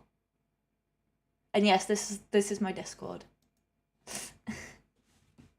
Very sick. They wiped the entire population away with a viciousness that was beyond belief. With this as an example of exactly what would happen if any rebelled, Terror stayed loyal. All of it. This was the way of the Night Lords. Fear. To act in such terrible and sadistic ways that entire star systems would then surrender to them when they had witnessed their savagery. It was true that any rebellion throughout the stars was almost instantly quashed by the mere mention of their name. Many a governor would toy with the idea of declaring his world independent of the Imperium, as humans are so oft willing to forget their own history so swiftly. The scars dealt to them during their domination and compliance would often lose their sting over a mere generation, but the threat of their 8th would dispel their errant dreams very swiftly. The mention of them alone was enough to loose the bowels of most. So even before they eventually turned to evil, theirs was never a force that could ever be described as good. Such a thing exists in the grim darkness of the future. When they were reunited with their Primarch, Conrad Curze, they changed very little. When some legions found their Primarchs, it was either a magnificent time where they were enhanced and saved by their sire. I knew I could do a little more, but it was rushed. It looks great. Send the 8th, though, is a cold threat, to be fair. Yeah, it sounds like it. It really does. As in the case of the Blood Angels and Sanguinius, or it was a time of change, as in the case of the Death Guard. But few legions were left without some form of transformation when their genetic father and spiritual leader, their Primarch, was discovered. But this was not so for the Night Lords. Curze's world was not a place that would ever engender a good man to arise from it. Despite Conrad being genetically predisposed to try to seek for justice, for law and order at every point, his methods were twisted by his early years on the world of Nostromo. For it was a cesspit of lawlessness, a horror of a world where survival of the fittest was the only law, and murder, rape and massacre were nightly events. Yo, it's no good. Welcome in. Well, the Marines that came from the terror that the Emperor created always clashed with the native Marines, being born on the home planet of the Primarchs. They started out good, but changed over time. See? They were, until Conrad subjugated the world through fear alone. But this is a tale for another time, when we can discuss the tale of Conrad Curze in full. It was the habit of the Emperor to gift the world of that a Primarch had grown up on, had usually dominated, as Conrad had Nostromo, as a recruitment world for their legion. As such, the 8th's recruits were from that world and had a part of its darkness. I think it would look great. And if you have the time and want to, I would definitely be looking at it.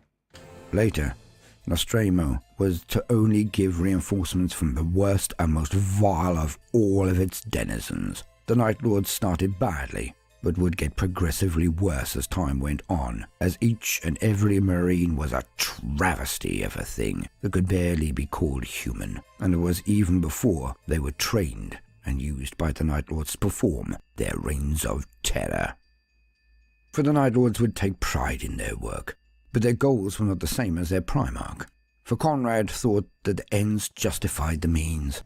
The horrific butchery of one city, not just the callous extermination, but the torture of his entire population over an extended period while being broadcast to all surrounding areas, would then lead to the entire world surrendering out of fear. In this, Conrad could very realistically state that his tactics and strategies did not affect infrastructure and would mean a tiny proportion of the casualties that would have been created if another legion had invaded honorably. And he was right. But the fact remained that his legion did not have his ideal at their fore. Their eye was never on the ends, just the means. They did it because they could butcher and torture indiscriminately. They did it because they enjoyed it. And so Conrad eventually ended hating his own legion, something he was never shy of letting them know either. I've heard a lot about Paterbo, and I've been told that I should be looking into Paterbo. He went mad. His legion was declared rogue even before the drop site massacre on Istvan V, but was still ordered to act in that assault, one which would turn out to be an utter betrayal, as the Night Lords turned traitor and helped massacre the 3 loyalist legions of the first wave.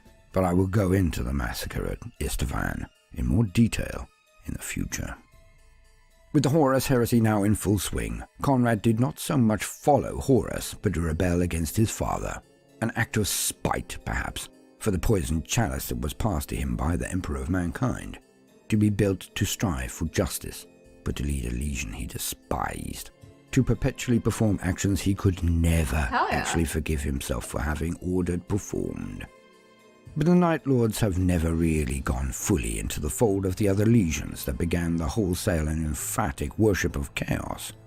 Although there are some faithful amongst the legion, theirs is not a religious crusade. For them, following Abaddon on the path of chaos is not about zeal or serving their new dark gods. It is simply that they can now do whatever they wish to whomever they wish. The chaos gods Vibe. leave them be. Conrad was slain, despite being one of the most powerful combatants of all of the sons of the Emperor, but he let his legion know he despised them before the deed was done, a deed he even permitted. Since that time, the Night Lords have been a thing of terror, not for, but against the Imperium of Man. The true levels of their viciousness I hope you gained from my introduction, but I shall one day go more into their tactics and more of their history. For the time being, I hope, gentle listener, that you can see why the forces of chaos are feared, and why the Imperium is the way it is. In the face of enemies such as the Night Lords, perpetually a threat, perpetually just one slip away from penetrating your defenses and letting their evil loose on any sector, one can do nothing but become a thing of tyranny to prevent the greater evil. And at least, this is their argument. For the Night Lords are the thing that comes in the night. They are the lords of sadism and fear. They are the lords of the night. And the opening of the Cicatrix Maledictum means that they can go near anywhere, at any time. Nowhere is now safe from their predations. The beast, as they say, is well and truly abroad. That's not the saying, but okay. So that's it for Voldemort.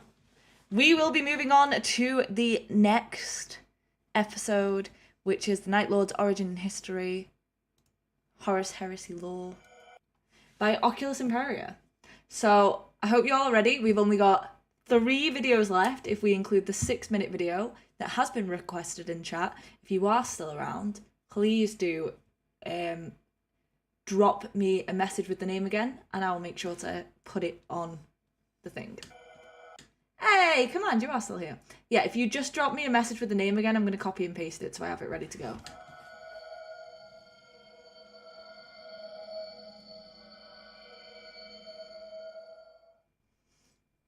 In the cases of many of the Legiones Astartes now lost to the light of the Emperor and polluted by basest treachery, there has been a tendency, albeit a furtive and dangerous one, That MajorKill episode is next. for Imperial historians to ponder the why, to muse upon how pious loyalty can turn to poisoned betrayal. In the case of the subjects of this record, however, many a chronicler imperialis, this one included, can do little but shudder and place their quills down, for even when this legion was counted amongst the body of the Imperium's 18, their existence was one of diseased necessity. Argued by their scant supporters to be a means to a blood-soaked end, a barbaric requirement meant to usher in a more enlightened age, it nonetheless must be acknowledged that to unleash such a force upon the galaxy must surely count high amongst the most dreadful of the many sins of humanity. Know then that this is a record of the origin and history of the 8th Legion Night Lords. Given the abhorrent outrages for which they would become indelibly known, it is perhaps unsurprising that the 8th Legion saw its origin amongst the darkest of Terra's prison complexes. Is it a bit quiet for any of you guys? 'Cause I can turn it up if you need. There's a whole theory that he's not a demon due to Fulgrim trying to steal his soul, and it's only his armor that's keeping him alive. Ooh. With the homeworld an oft-irradiated wasteland of hive cities built upon the ruins of millennia, the deepest sinks and underhives of these megacities were where the populaces of Terra's many polities and petty kingdoms would send their worst and most dangerous criminals. The subterranean caverns became wretched battlegrounds where the dregs of Terran humanity fought, with murderers, serial killers, arsonists, and rapists vying for vicious control over the scant resources their jailers granted them. As millions lived and died in these Stygian hellholes, some, against all odds, or children, and it was from these foundlings that the Emperor would draw the first subjects to be inducted into the 8th Legion Astartes. Pale, dour, and silent creatures, the 8th Initiates paired with their new legion's gene seed to a nearly perfect degree. Undoubtedly a product of the Emperor's wisdom, it heightened the pallid tone of their skin to almost alabaster white, but augmented their ability to see in low-light conditions. For men raised in the sunless sinks of Terran underhives, the natural low-light vision they possessed was now elevated to an ability to see in total darkness, to such an extent that the Astartes of the 8th were now actively averse to harmful sunlight. Okay, so they couldn't really go in the sun, and they're not the vampire clique? What?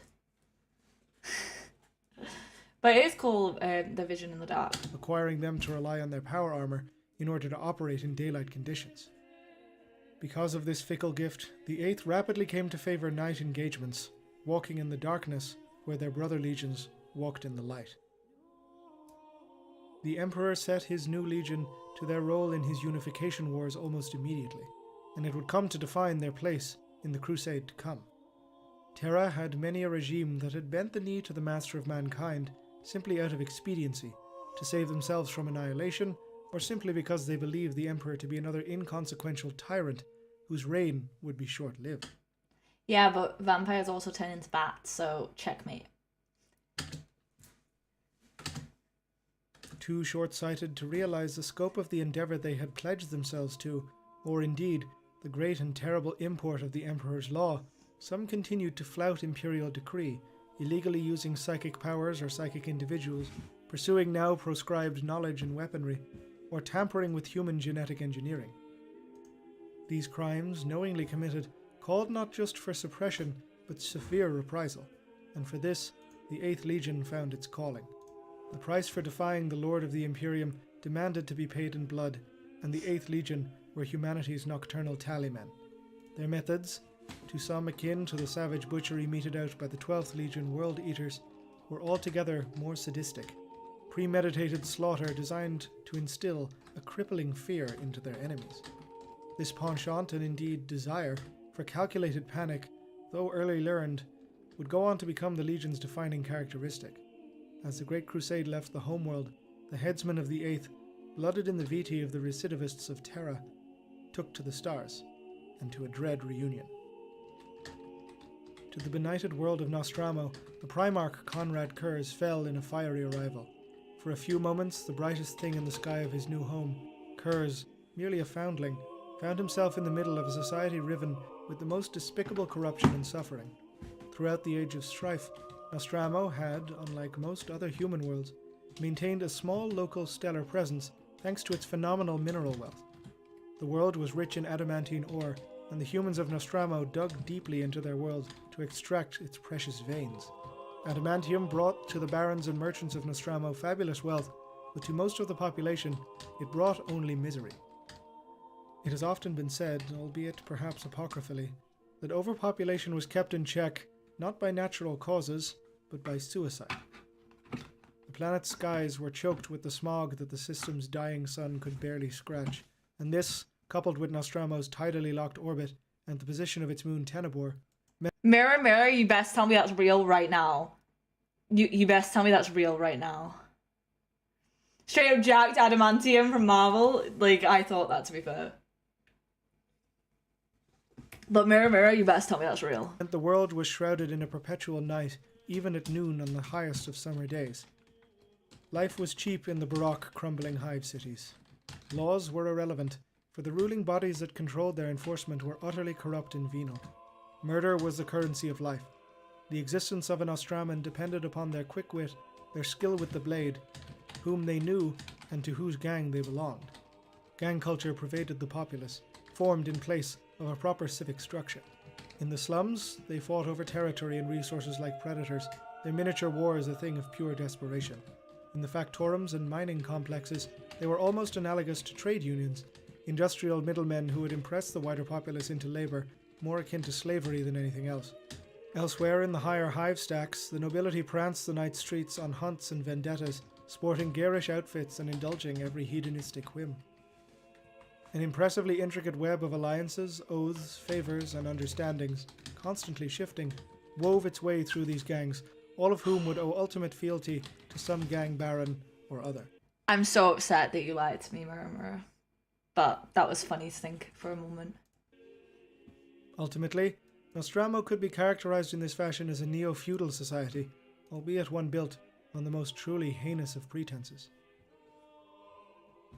Unlike his many brothers, Conrad Curze matured alone. He had no foster family, no surrogates or teachers. The infant Primarch quickly learned the kill and be killed laws of Nostromo's streets and sinks, preying upon those who would seek to take advantage of him. The child learned of his superhuman skill through the blood of his enemies. These men, slower and weaker than he, were fragile things, easily broken. When he could not scavenge the flesh of street animals to sustain himself, it was darkly whispered that Curze feasted on the dead. It is interesting to note that, despite the almost indescribably horrific childhood, the Primarch did not become akin to all of those. That's what I thought. On Nostromo. Instead, perhaps... Like, it was good bait. I believed it for a moment.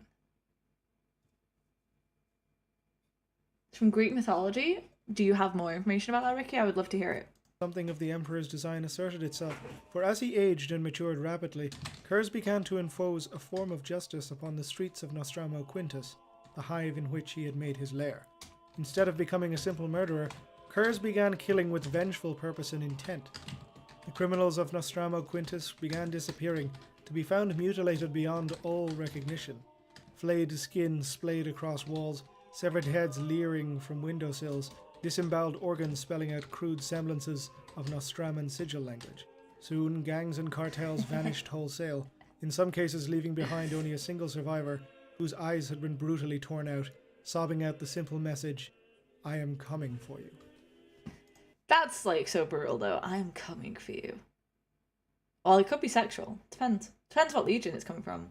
The word is derived from adamant and the Latin adamans, used as an adjective to refer to an impregnable or resolute attitude. Okay, that's cool. To the citizens of Nostromo, this new terror, dubbed the Night Haunter, became unto law. A perverse peace settled upon the tenebrous planet. Civic order maintained, not through choice, but by the paralyzing fear of what lurked out in the dark.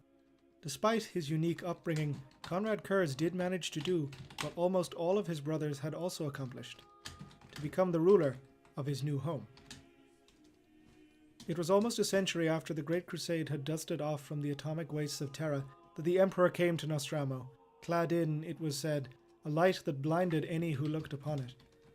Curze submitted to his father's will with no opposition.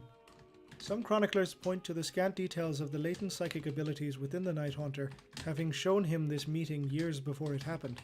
This, along with a more intimate and terrible history of the Primarch, will be covered in later record.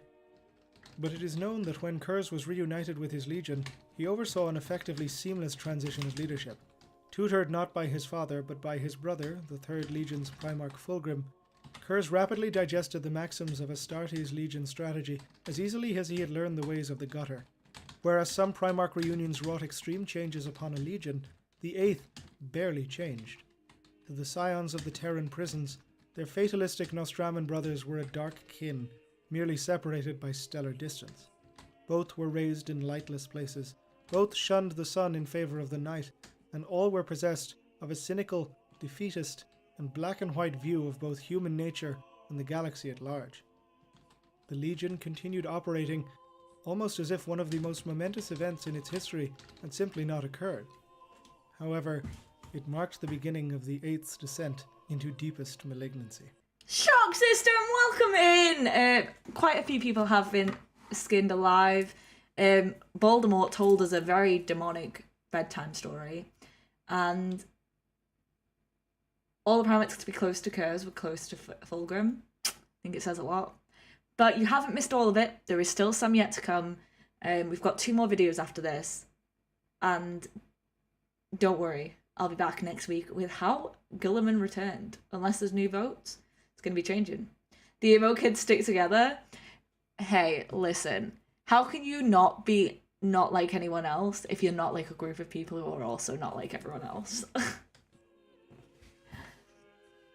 With Conrad Curze departed, the people of Nostromo, suddenly free from the seemingly omniscient gaze of the Night Haunter, descended once more into vile lawlessness. The newly installed imperial authorities of the planet could do little to stem the tide. Many were corrupted by the pleasures and riches offered to them by the barons, while the most steadfastly pure were conveniently disposed of, with their new replacements proving much more pliable. This was to have a disastrous effect on 8th Legion recruitment. When Conrad Curze had joined his legion, he had taken with him the cream of society, such as it was, to become the first of the 8th's new Astartes. Now the degenerate Nostraman authorities sent the legion the dregs of the planet's hives, scum saturated with the blood of the world's gutters. The 8th soon began to be swiftly poisoned from within. Recently renamed the Night Lords by their Primarch, the legion saw its ranks filled by murderers and psychotics gifted with superhuman abilities. Twisted versions of Nostraman gang rituals became commonplace, such as the marking of the gauntlets of a legionary condemned to death with deepest red paint. The excesses of the 8th upon Terra were magnified 100-fold by Nostraman Astartes raised upon the tales and exploits of their Dark King, who took to adorning their own armor with horrific artwork, or in many cases, the blood, bones, flayed skin, and heads of enemies or civilians they had killed. Peace through rampant atrocity, victory through indiscriminate carnage, these were now the doctrines of this perverse legion. It simply no longer occurred to the sour 8th to use anything other than total force to achieve its war aims. While this was doctrine amongst certain other legions, namely the 14th Legion Death Guard and 12th Legion World Eaters, the Night Lords were to become widely known for the pleasure they appeared to take in meting out appalling suffering. It's led to some fun and cute fan comics where Fulgrim tries to be a good brother but thinks Curze is gross. That is adorable. Where could I see those comics? I would love to see those.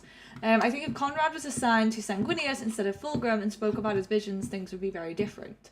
I think changing even a single thing in this would make everything different. That story's hilarious. One Night Lord running around his ship looking for red paint. That's really funny. Rather than simply devastating a world's population, the Night Lords would devote time and attention to terrorizing the population. During a campaign, it was a common tactic for the 8th Legion to hijack a planet's communication systems to broadcast audio and visual recordings of murder and butchery, the looped and terrifying media accompanying with terrible symmetry the barbarism the Legion would be conducting upon the planet's populace. Screams would ring through the air, both artificial and dreadfully real. Curze and his legion were moral absolutists, insofar as the depraved Astartes of the 8th can be said to ascribe to any form of morality. The Primarch believed, as he had been raised to, that the idea of peace and law could only be held through fear of reprisal. In this, his results were not exactly unsuccessful. Planets brought into compliance by the Night Lords were steadfastly loyal, kept in line by a total terror of the return of their liberators. Systems would in some cases surrender wholesale after one demonstration of the 8th's tendencies, or simply by a whisper of their very name. Nevertheless, the butcher pits, the towers of flayed human skin, the entire cities left crucified, these were not the actions of a legion for whom the end simply justified the means. These were the action of Astartes who enjoyed the pain they brought to their enemies, who reveled in the monsters that they were. Curze himself, seeing his legion fester and become filled with the very criminals and murderers he despised so much, became dangerously unstable. He grew to hate his own sons, seeing his own genetic stock as his ultimate failure, yet he could not stop himself from using them as a tool for his own absolutist ideology. The galaxy must be brought to heel, the lawless must be punished, and justice must be done by any means necessary. If the 8th was Conrad Curze's weapon for this, then so be it. Yo, Chaos! Archilus Imperia, yeah, he's got such a soothing voice. I've been just kind of like fading through this one. How are we doing? I hope well. Let's not forget all the screaming gallery. True. The ends justify the means. If you really like the means, then so be it. To be fair, yeah, like, I don't think there's anything wrong with liking what they're doing, as long as it's effective. As the Night Lord's Primarch descended into madness and bitterness, the Legion drove ever onward, carving a bloody trail of butchery through system after system, even as their fellow legions began to openly decry their record and methods, and the Emperor himself turned his gaze upon them.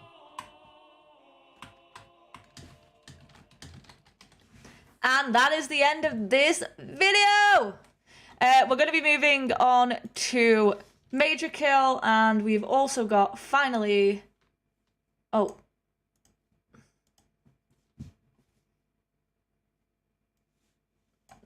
This one too. Let me pull that up there, because I did pull it up whilst we were watching. There we go, so that's ready to go. Remember my warnings? I very much do. And I may press the fast forward button sometimes. 40k turns us all into monsters. I was defending torture earlier, I'm broken. It's okay. It's okay. We all do things that we regret. G'day, guys and gal. G'day. It's no secret that I think the Traitor Primarchs, and by extension their legions, are pretty retarded. They are on the cusp of total galactic domination, given free will, limitless power, and a... By the way, just because he uses this word in this video doesn't mean that I agree with the word nor its usage, and if you do use it in my chat, unfortunately you will be muted from all future correspondence with me. So please, even if it's in your vocabulary outside of here, which I wouldn't like but can't control, please do keep it out of my chat. Thank you, guys. galaxy to play with by their father. Yet they decided that burning and genociding the empire that they created, as well as letting their sphincters get desecrated by demons, was the right way to go about things. Most legions' decision to join the forces of hell still makes me shake my head. Mortarion, the anti-Psyker Primarch who swore an oath to bring down tyrants and oppressors, ended up as a Witch King Demon Lord tyrant.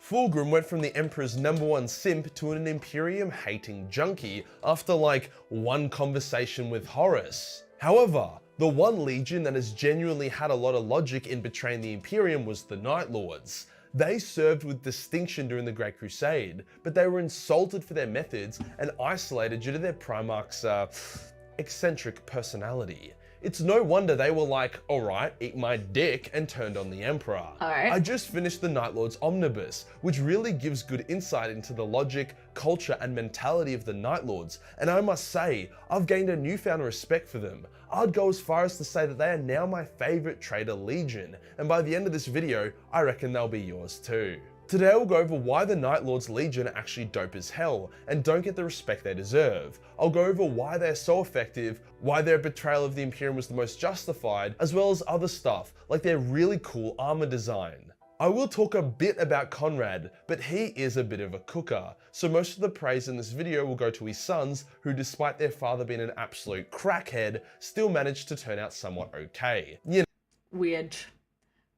Weird versions of how he's going through this, but okay. No, if you ignore their obsession with flaying babies and eating kittens. Let's get into it. Let's start with their actually pretty sweet origins. The OG Night Lords were born on Terra. They were the sons of hardcore prisoners that lived in the darkest depths of the gigacities on Terra. They were born into darkness and death, as the denizens of the blackness down there were all batshit insane. See what I did there? As such, these children became silent, pale stalkers, one with the darkness, so to speak. They were so unnerving that even the hardcore prisoners who shared the Undercity with them were like, nope, and actively avoided them. The Emperor, on the other hand, was like, fuck yeah, this is sick, and he recruited these knights' children, as they were called, to become the first legionnaires of the Night Lords. And of all the Legion origin stories, that is up there with the most badass by far. They weren't just some desert rats or children of noble families, they already had their own spice, even if that spice was just being incredibly emo. The Night Lords had a strong sense of justice. To them, life was black and white, guilty or innocent. Thus, they never hesitated or felt bad about inflicting justice to those they deemed deserving. This cold and ruthless methodology was a big reason as to why the Night Lords were so scary. They did really fucked up shit, not because it was their duty or they enjoyed it, at least not at the start. They did it because they felt it was morally the right thing to do. The Emperor would rely on them when an enemy needed to be defeated but not destroyed. Opponents that required judgment, but were too valuable to just straight up delete from existence. Who better to do that than Astartes that could terrify the living shit out of you? When the Legion was reunited with Conrad Curze, it was a very easy transitioning process. The people of Nostromo had naturally black eyes, and the Night Lord's gene seed also gave you black eyes, so yeah, a bit of a match made in heaven there. Conrad also had a strong sense of justice, even though it was a bit twisted and harsh, and he enjoyed fighting guerrilla warfare. It's definitely limited proving the fact that MajorKill wasn't aware of Agron's story until somewhat recently. Holy shit. Yeah, and up until then, yeah, I'm probably not going to watch his videos on Agron. That does make me uncomfortable, I'm not going to lie. And for the people who say I'm too sensitive, go fuck yourself. Or Slanesh will do it for you. There's a lot of books to read, and he did make the Agron video correcting his take on it. Okay, fair. Alright, well, that's good. Literally like peas in a pod. This brings me to my next point about why the Night Lords are actually pretty damn awesome.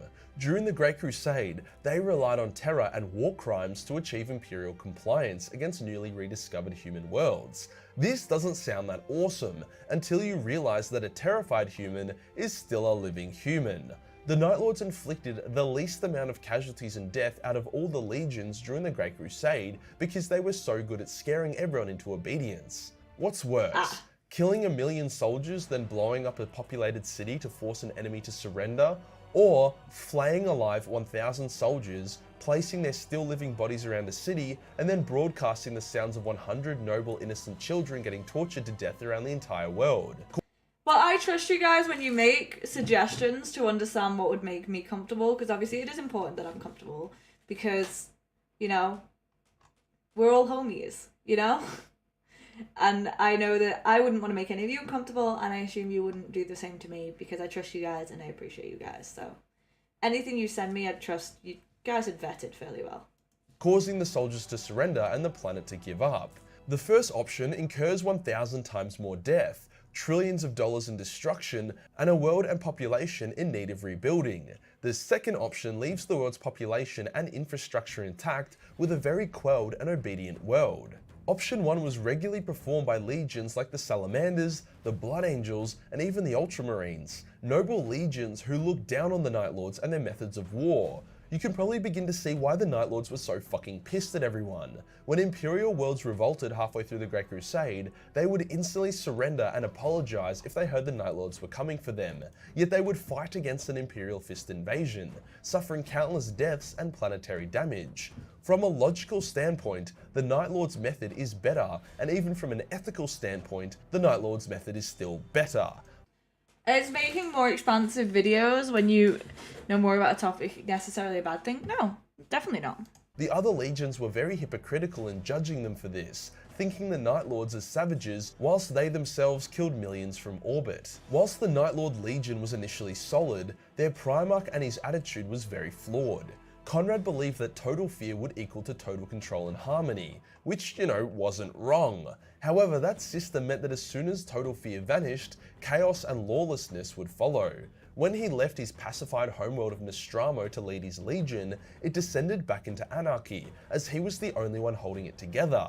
If he had introduced better education, healthcare, anti-corruption reforms, hell, even some kind of environmental system to allow in a bit of sunlight, his world probably would have remained pure and righteous. Look at Ultramar. You don't see Gilliman flaying everyone's grandma to keep order. This was bad for the Night Lords, as their recruiting world was now tainted. The best and brightest were taken to the Night Lords, however that usually meant kids, teenagers and young adults who were the sons of gang lords or were already accomplished criminals themselves. As such, the Legion went from the Terran-born Knights' children, mixed with the pure sons of Nostromo, to now receiving an influx of murderers, rapists and degenerates. Hey, I like tortoises too, but listen. They may be, but I'm still Nash for life. I'm gonna literally just release a I'm gonna release a video, and it's gonna be me saying reasons to get into 40k, and it's just gonna be a shitload of pictures of Slanesh. And that's literally all I'm gonna do, and I'm gonna do that later tonight. I'm not even joking, that's what I'm gonna do after this.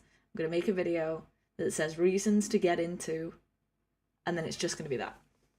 Who were given superhuman powers. They were still effective for sure, but whilst the true Night Lords and their father performed their many horrific war crimes for justice and duty, the new Night Lords did it for fun. The Legion began to take a bit of a sadistic turn. To make matters worse, when Conrad told Fulgrim about his visions and how he saw the Horus Heresy approaching, Fulgrim told Rogel, who proceeded to call Conrad a little emo cocksucker heretic.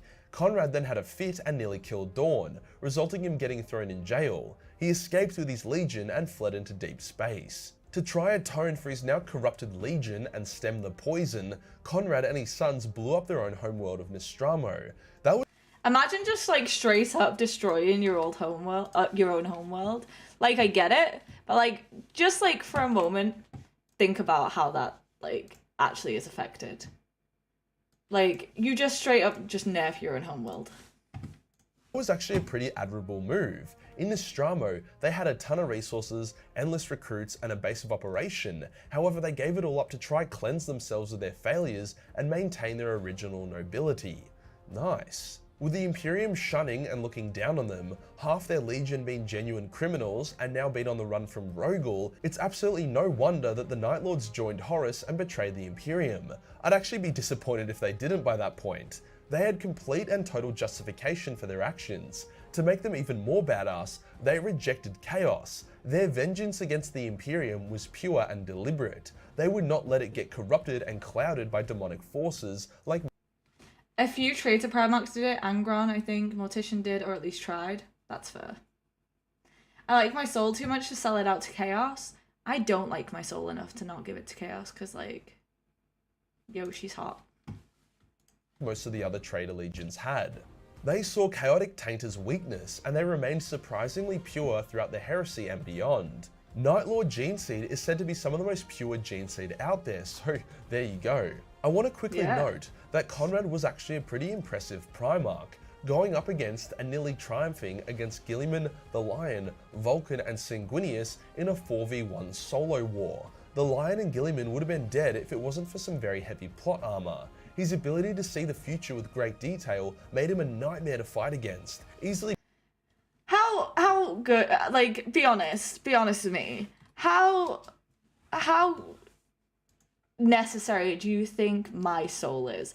Because, like, if I think about it, if, like, I really think about it, my soul doesn't feel like it's worth that much. I, like, genuinely feel like my soul don't really matter that much. You know? Nicely. Like, as nicely as I can get it. You know? I do not believe that my soul is really that important to me. Even though I get it. But, like, I just don't think my soul is as important as some people will say that, well, will believe their soul is. You know? Just saying. Just a personal thing. Don't flame me. Get it? Flay?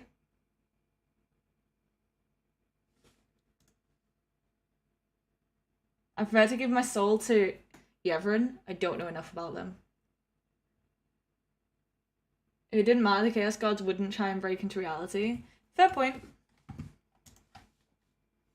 Oh, fudge.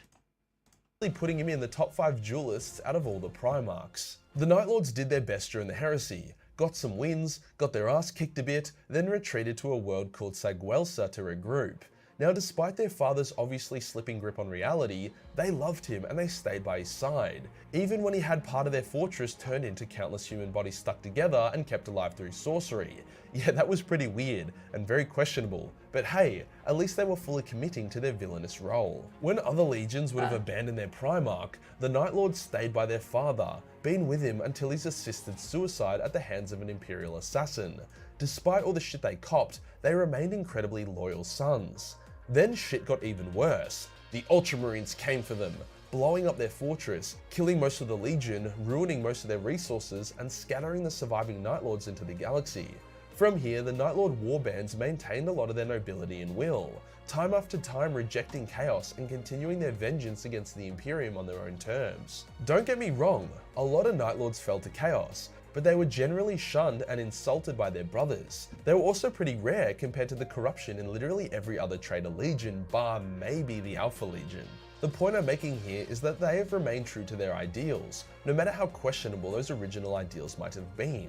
The Night Lords of the Great Crusade are very similar to the Night Lords of the modern era. Compare that to the Death Guard, who now smell like someone shut on a blue waffle, or the World Eaters, who can no longer form full sentences. Yo, he didn't need to bring blue waffle into this.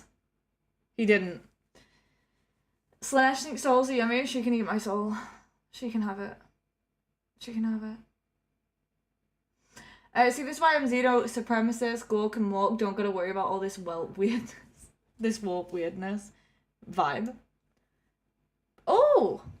Okay. I'll be having a look at those. This guy's trying very hard to put a positive spin on Night Lords. I like the Night Lords. And you'll see that it's they've quite been the pretty fun so achievement. far. In terms of aesthetics, Night Lords look gorgeous. Their midnight blue armor, combined with their unique armor accents, put their armor customizability and versatility up there with the Blood Angels. Unfortunately, their old as shit tabletop models now look a bit goofy, but Night Lord artwork is up there with some of the best. Who knows, maybe a Lord of the Night MajorKill mini is on the horizon. In the Night Lord's omnibus, each warrior had their own distinct style. Talos with his skull helm, Syrian with his lightning bolt helmet, Uzas with his flayed skin cloak, Zal with his ceremonial bat-winged helmet. You won't find that level of diversity with the Imperial Fists, and definitely not with the Primaris. The Night Lords aren't perfect by any means. They are low on number, low on supplies. Many of the living ones were a part of the sadistic gangs that Conrad despised. Yet they still maintain their purpose and lessons of their father. A new Night Lord has recently emerged, one with the prophetical visions of their father without all the spurginess that comes with it. A Night Lord that could once again lead his legion to glory. Watch this space. I wouldn't be I like green orc mushrooms on my space pizza. Wow, energy isn't warp stuff, true. shocked if new Night Lord models and lore aren't too far off. If you enjoyed the video, like. Alright, final video. Final video. Because I have casting to do tonight. For those of you who don't know, I cast for esports. Most notably speedrunning. So this will be the last video of the night. I don't have much time to go over time today. Because I even had to check when it is. It's in half an hour. So it's a case of really need to get onto that. But I have time for this. So let's do it.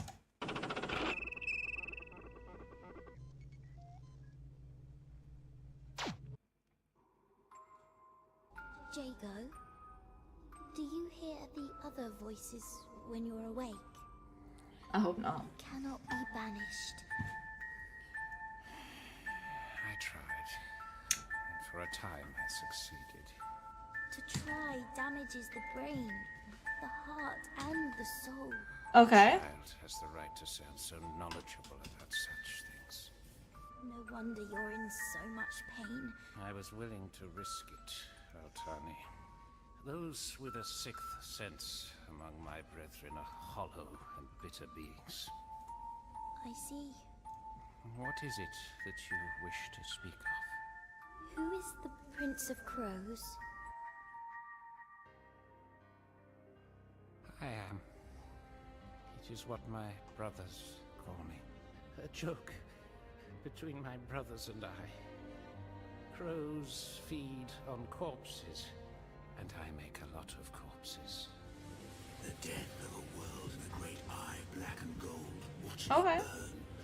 Astartes fighting to the death beneath a red-lit sky. I'm very much liking the start of this. Only read Dragon Ball, who dis? You're funny. It's almost impossible to possess orcs. That does not surprise me. Purely from who orcs are as people. A golden eagle cast from the heavens. Where is your home world, Jago? Gone. Dead. Destroyed years ago. What was it called? Nostromo. A lawless and sunless place. It burned not because it was guilty, but because we failed to keep it innocent. Nostromo was once the very model of a pacified planet.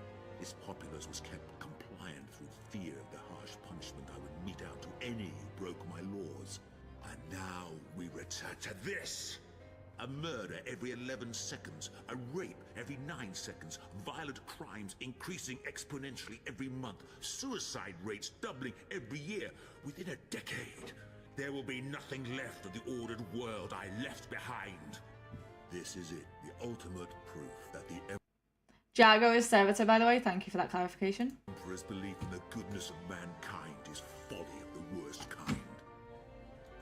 But why? But why? Our laws failed the moment we sailed away to the stars. Nostromo is dead to us now. And in desperate embarrassment, All ships, open fire. our father incinerated the evidence of his failure. Whoops. Your father killed his whole world. He wasn't alone.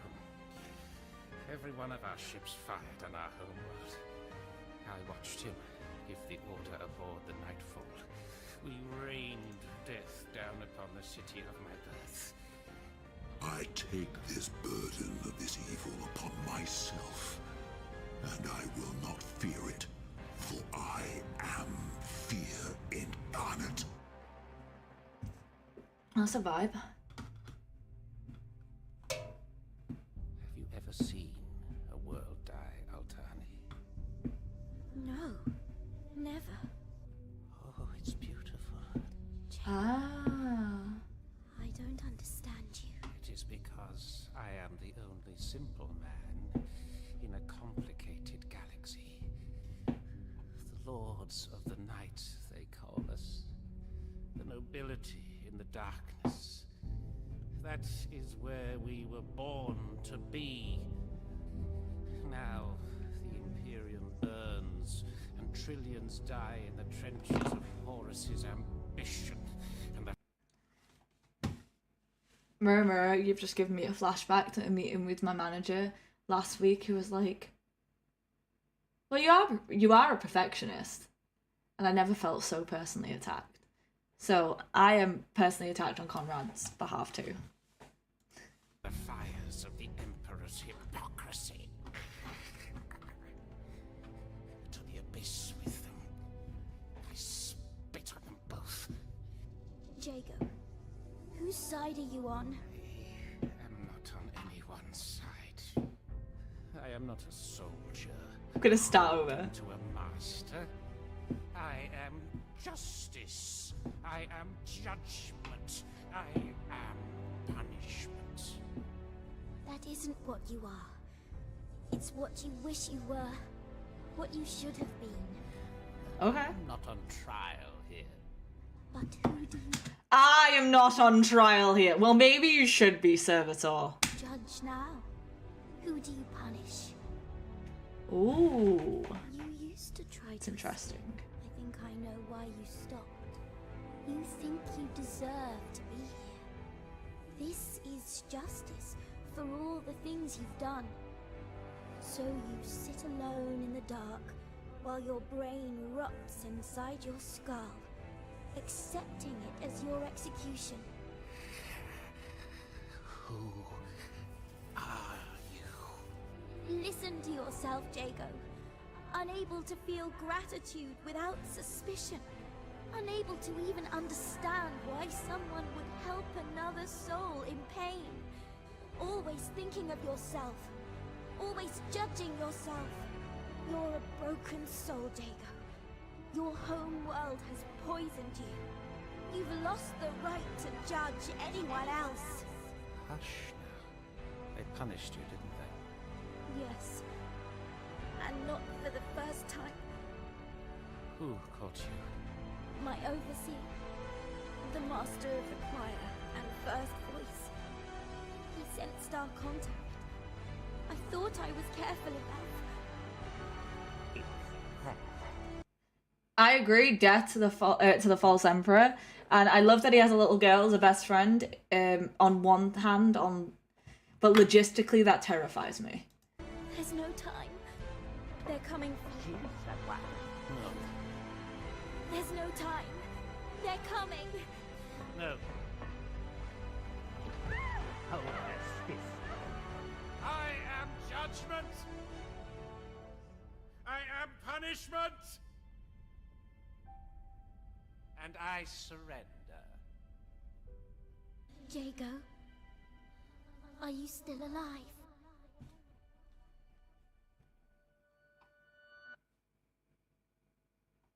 Okay.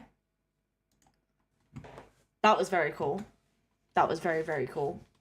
I'd say we've learned a lot about the Night Lords. I don't know if y'all would agree. I don't think you'll get to disagree, to be honest. Because I said so.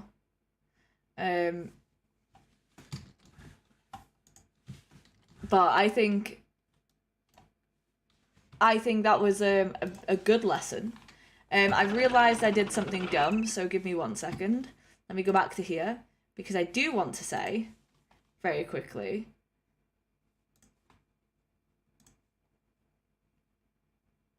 huge thank you to my royal patrons, Hansel Panda, Suki SJ, Sternly, Dan Coe, and XX Chaos 315XX. Your support allows me to make sponsor-free content. I wanted to say that because I started the Patreon with the early access last week. A bunch of you have already jumped on board, and I want to say I really appreciate that. I don't get paid for my time here. If you see ads on my stuff, I don't get any money from the ads, nothing. I am not in any way monetized on YouTube. So through your direct donations that you see in the top right and through Patreon, you guys are a massive help. So thank you so much. If you want early voting rights, if you want a role in one of the series, if you want to, special permissions in the Discord and higher voting rights, please do check out my Patreon. I just want to say, thank you everyone who comes to these live streams. They mean a lot to me. Next week we'll be doing How Gulliman Returned, which will be very fun. And okay. Girl got tortured, limbs broken, completely helpless, so Batman came to set things right. Well, that's good. Yeah. This tribute made me read the Horus Heresy. To be fair, I've considered it. I love reading, so I am considering. He breaks out of his cell and brutally murders that guy the girl was talking about who hurt her, well, good. Sounds like he deserved to die. Anyway, thank you so much for being here. I am proud of you for getting through today. I am even more proud of you for getting through tomorrow. Arrivederci, arrivederci, good as shouldest, go. Peace. See you next Sunday. And for the videos on Tuesday and Thursday, Part 7 and 8 of Hell's Reach will be out, along with Part 9 and 10. No, just Part 9. Part 9 on Patreon, and an episode of the Primarchs for Harley Hammer coming out on Tuesday, and another part on Patreon. Bye everyone! Doreen Eurohoser!